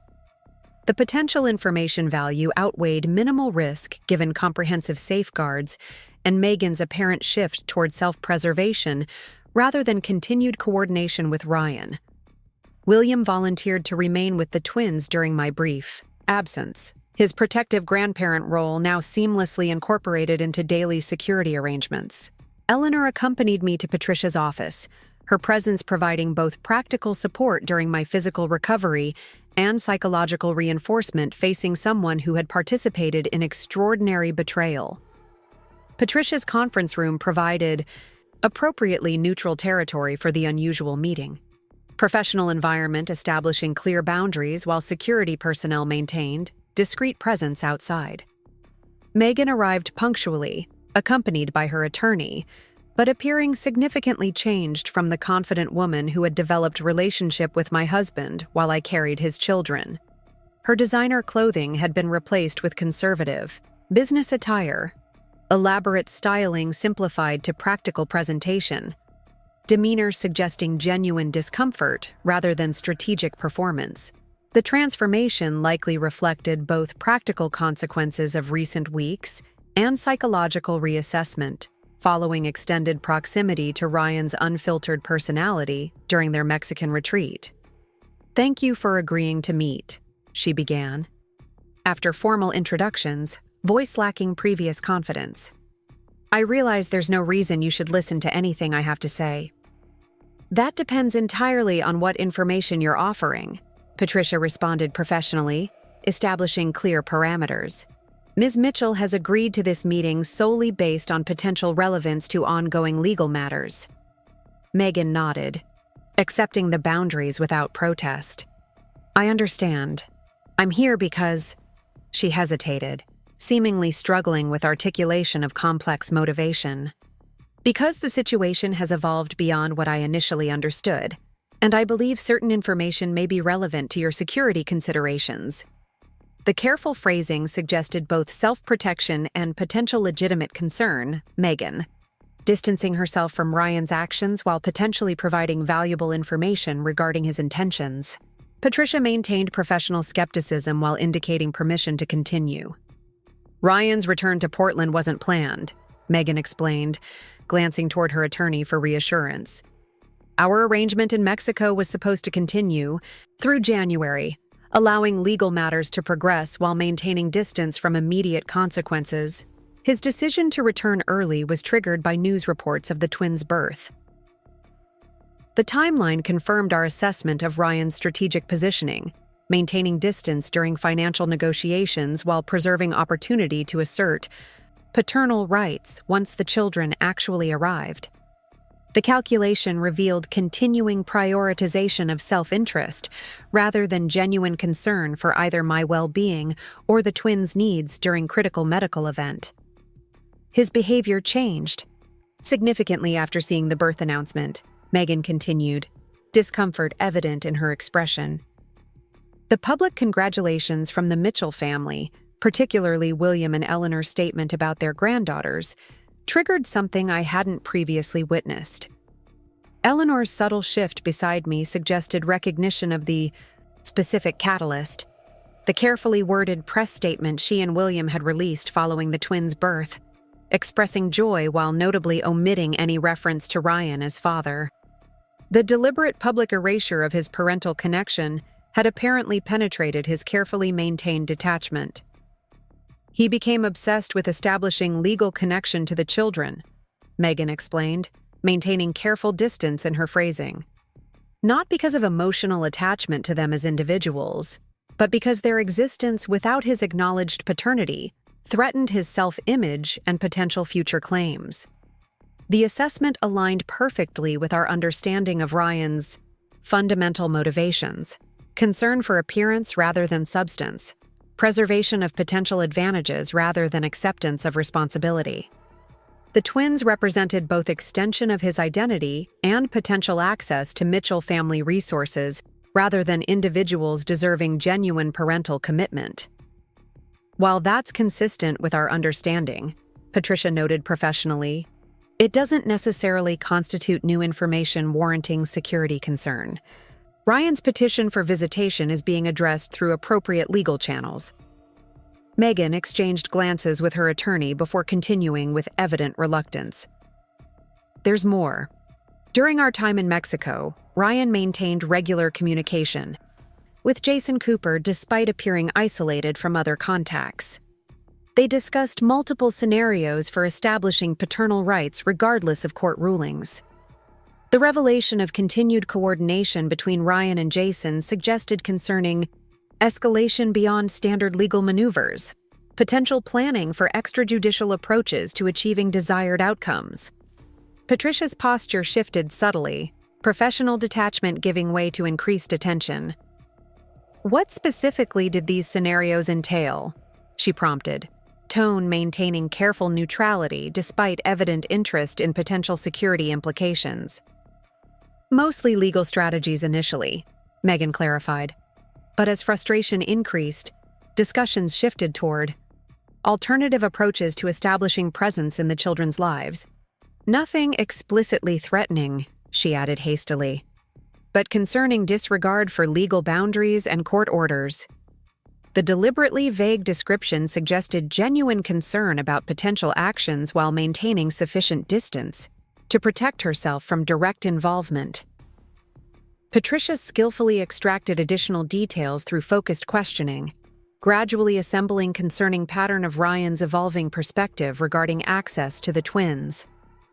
His fundamental belief is that legal restrictions are temporary obstacles rather than binding limitations, Megan explained after extensive discussion. He's convinced that persistence and strategic pressure will eventually overcome current restrictions, particularly once media attention diminishes and public scrutiny fades. The assessment perfectly captured Ryan's essential approach to boundaries throughout our relationship, viewing rules as challenges to overcome rather than principles to respect, believing sufficient charm and strategic pressure would eventually overcome any resistance to his desired outcomes. This perspective had proven effective in business contexts where flexibility often yielded advantage, but demonstrated fundamental misunderstanding of legal and ethical frameworks governing parental responsibilities. As the meeting concluded, Megan offered final observation that crystallized emerging understanding of Ryan's trajectory. He genuinely doesn't recognize his behavior as problematic. In his mind, He's the victim of unfair circumstances rather than experiencing consequences of his own choices. The insight reinforced security concerns while simultaneously confirming appropriateness of legal protections established for the twins. Ryan's perception of victimhood rather than responsibility suggested continued prioritization of personal narrative over genuine accountability, maintaining potential risk until fundamental perspective shift occurred. Returning home, I shared meeting developments with William, while Eleanor settled the twins after their feeding. His expression reflected complex mixture of parental grief and protective determination as he absorbed further evidence of his son's fundamental character deficiencies. "We'll increase security accordingly," he stated practically, emotions contained beneath executive problem-solving. Alex has already implemented enhanced monitoring protocols given Ryan's return, but we'll add additional parameters based on this information. The calm efficiency masked deeper process I'd come to recognize during our months navigating crisis together. William's tendency to channel emotional distress into productive action rather than expressive processing. The approach had initially appeared coldly pragmatic, but experience revealed its protective function for both himself and those depending on his leadership during challenging circumstances. The following morning brought Patricia's court appearance opposing Ryan's emergency petition for visitation. Though still recovering from childbirth, I insisted on attending personally, my physical presence demonstrating both commitment to protecting my daughters and refusal to allow Ryan's maneuvering to proceed without direct witness. The family. Court's formal atmosphere contrasted sharply with peaceful home environment I'd left temporarily. Institutional setting emphasizing legal rather than emotional dimensions of parental relationships. Ryan occupied position across the courtroom, his appearance meticulously calibrated for maximum sympathetic impact. Conservative suit suggesting stability, carefully trimmed hair projecting responsibility, expression balanced between concern and restraint to convey reasonable paternal interest rather than demanding entitlement. Judge Michaels entered with characteristic efficiency, her no-nonsense demeanor suggesting limited patience for strategic positioning rather than substantive argument. Her initial review of filed documents established comprehensive familiarity with case history rather than isolated consideration of current petition. The court has reviewed extensive documentation regarding circumstances leading to current custody and visitation restrictions, she noted professionally.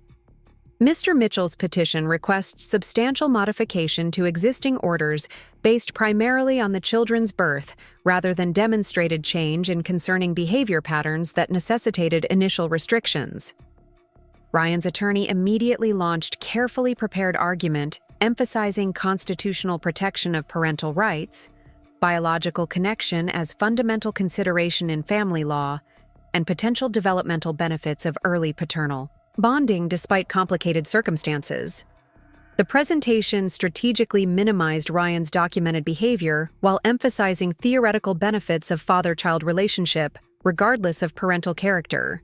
Patricia's counter-argument methodically dismantled these generalized assertions with specific documentation of Ryan's actions throughout pregnancy and following birth, abandoned responsibilities, prioritized personal comfort over family obligations, demonstrated pattern of deception regarding intentions, and strategic absence during critical medical events, followed by self-interested reappearance once potential advantage emerged.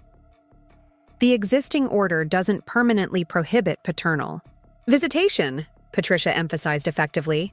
It establishes necessary preconditions including psychological evaluation, parenting classes, and demonstrated stability before supervised contact can safely occur.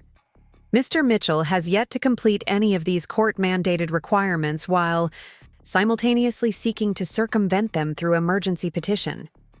The judge's questions revealed sophisticated understanding of both legal principles and psychological dynamics underlying the case, probing beyond technical arguments to fundamental considerations of child welfare and parental fitness. Her particular Focus on Ryan's extended absence followed by sudden interest upon the twins' birth suggested recognition of strategic rather than genuine motivation behind current petition. Mr. Mitchell? Judge Michaels addressed Ryan directly after extensive legal arguments. This court's primary consideration must be the well-being of two newborn infants who require absolute stability during critical developmental period.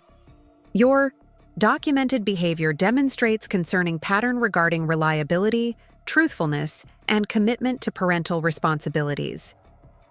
Ryan's carefully maintained expression faltered slightly at direct judicial assessment, suggesting expectation of procedural consideration rather than substantive character evaluation. Judge Michaels continued with characteristic directness. The existing order provides clear pathway toward appropriate visitation through completion of specific requirements designed to address demonstrated behavioral concerns. Your decision to file emergency petition seeking to bypass these requirements rather than completing them suggests continuing prioritization of personal convenience over children's needs. Her conclusion left no ambiguity regarding judicial assessment of the situation. Petition for emergency modification is denied. Existing orders regarding custody, visitation, and parental evaluation requirements remain in full effect. Mr. Mitchell is directed to complete all mandated requirements before requesting reconsideration of visitation arrangements. Further attempts to circumvent established protocols will be considered evidence of continuing judgment concerns relevant to future custody determinations. The definitive ruling established clear boundaries while simultaneously providing appropriate pathway toward potential future involvement contingent upon genuine behavioral change rather than strategic positioning. Ryan's expression revealed momentary genuine emotion, frustration breaking through carefully maintained facade before professional composure reasserted control. As court adjourned, I avoided direct interaction with Ryan despite his obvious intention to approach. Patricia skillfully managed our departure, while security personnel ensured clear path to waiting vehicle, their professional presence discouraging potential confrontation without creating unnecessary drama. The court victory provided important reinforcement of existing protections while establishing judicial recognition of Ryan's fundamental character patterns rather than superficial presentation. The comprehensive documentation of his behavior had created foundation for informed assessment beyond traditional presumptions regarding paternal rights, ensuring decisions prioritize the twins' well-being over conventional family structure assumptions. Returning home, I found Eleanor and William had transformed the living room into peaceful sanctuary, Christmas decorations softly glowing, fireplace providing gentle warmth, the twins sleeping contentedly in matching bassinets positioned for maximum visibility while I recovered on comfortable sofa. The thoughtful arrangement perfectly balanced practical needs with emotional comfort during challenging transition. Patricia called with update, Eleanor reported, arranging tea service with characteristic attention to detail. Judge's written order emphasizes psychological evaluation as mandatory prerequisite for any visitation consideration. Patricia believes Ryan's attorney will recommend immediate compliance rather than further delay through appeals given judicial clarity regarding priorities. The assessment suggested potential shift toward pragmatic approach rather than continued resistance. Ryan potentially recognizing necessity of working within established framework rather than attempting to circumvent it through legal maneuvering. This evolution, while falling short of genuine character change, represented practical improvement regarding immediate security concerns. The following weeks established new patterns of both challenge and joy. Sleepless nights balanced by extraordinary moments of connection with my daughters, physical recovery alongside emotional processing of profound life changes, security vigilance, integrated with celebration of holiday season and new beginnings. The comprehensive support system surrounding us transformed potentially overwhelming circumstances into manageable journey through coordinated assistance and unwavering presence. Ryan's behavior following court defeat suggested reluctant acceptance of established boundaries. No further legal petitions filed, no unauthorized contact attempts, No concerning surveillance activities detected by security monitoring. His attorney communicated formal cooperation with psychological evaluation requirements while requesting structured updates regarding the twins' development through appropriate legal channels, rather than direct contact. The measured response potentially indicated recognition that continued resistance would likely strengthen rather than weaken existing restrictions. Whether this represented genuine reassessment or merely strategic repositioning remained unclear, but the immediate practical effect provided welcome stability during critical early weeks with the twins. As Christmas approached, I found unexpected peace within circumstances that would have seemed unimaginable a year earlier. The elegant living room in my Laurelhurst home hosted intimate celebration with those who had demonstrated unwavering support throughout extraordinary journey. Natalie bringing infectious enthusiasm as honorary aunt, Eleanor and William embracing grandparent roles with surprising natural ease, Zoe and Karen representing friendship that had transformed from social connection to essential support system. The twins, now 3 weeks old, observed their first Christmas with peaceful curiosity, their matching holiday outfits, Eleanor's careful selection, prompting countless photographs and gentle teasing about future coordinated wardrobes. Their perfectly formed features revealed subtle distinctions becoming apparent beyond initial newborn similarity. Sophia's expressions suggesting analytical observation, while Lily demonstrated more immediate emotional responses to surrounding stimuli. They're already developing distinct personalities, Natalie observed as she gently rocked Lily while I fed Sophia. Imagine who they'll become with such extraordinary beginning to their stories. Strong women, I replied confidently, surrounded by examples of resilience and integrity from the very start. William raised his glass in understated toast that perfectly captured our collective journey. To truth that liberates rather than destroys. To strength discovered through challenge rather than comfort. And to family defined by character rather than merely circumstance. The sentiment encapsulated essential wisdom gained through painful experience, recognition that genuine connection transcends conventional definitions, that character reveals itself most clearly through adversity, and that truth ultimately creates stronger foundation than comfortable illusion. The journey had transformed not only external circumstances but fundamental understanding of relationships, values, and personal capability. Later that evening, after guests departed and the twins settled peacefully in their nursery, I stood at the living room window watching gentle snowfall transform my garden into pristine landscape of new possibilities. The familiar dream image returned with vivid clarity, standing on Pacific cliffs with toddler daughters laughing beside me, wind carrying away remaining heaviness of past experiences, while future stretched bright before us. The vision no longer represented escape fantasy, but rather achievable reality. Path forward, illuminated through darkness by courageous choices and unwavering support. Whatever challenges remained regarding Ryan's eventual role in our daughters' lives, the essential foundation had been established through determination to build future based on truth rather than compromise. My phone vibrated with text message from Olivia. Merry Christmas to you and those beautiful girls. First holiday. Season of freedom feels strange but wonderful, doesn't it? Coffee soon to compare notes on moving forward rather than just surviving? The message perfectly captured parallel journeys we had navigated since that fateful baby shower confrontation, both emerging from betrayal into unexpected liberation, discovering strength through circumstances designed to demonstrate vulnerability. Her friendship represented unanticipated gift arising from painful experience, connection based on shared resilience rather than superficial social compatibility. As midnight approached, I completed final security check before settling into comfortable reading chair in the nursery. Watching my daughters sleep peacefully within protective circles we had carefully constructed around them. Their absolute trust reflected innocent confidence that love would prove stronger than deception, truth more enduring than manipulation, integrity ultimately prevailing against exploitation. Your story begins with courage, I whispered to their sleeping forms. Not because life unfolded perfectly, but because we chose truth when comfortable fiction would have been easier. That foundation will support whatever chapters you write going forward. The twins stirred slightly as if acknowledging this inheritance.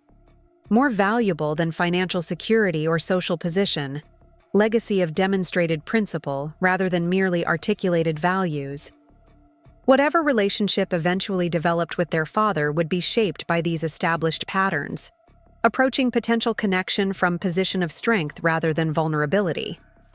Snow continued falling outside the nursery window, covering lingering remnants of previous season while creating clean foundation for new growth when spring eventually arrived. The symbolic parallel seemed particularly appropriate. Difficult passages transformed through persistent effort into opportunities for fresh beginning rather than permanent limitation. My final thought before drifting toward sleep carried profound recognition developed through extraordinary journey. Happiness emerges not from perfect circumstances, but courageous response to imperfect ones. Strength develops through challenge, rather than comfort, and family ultimately transcends biological connection to encompass those who demonstrate unwavering commitment to shared values through both celebration and crisis. The dream returned once more, Pacific cliffs, laughing daughters, limitless horizon. But now additional figures joined the vision, Eleanor and William watching proudly from comfortable distance, Natalie demonstrating adventurous rock climbing. Techniques, Zoe and Karen engaged in animated conversation nearby.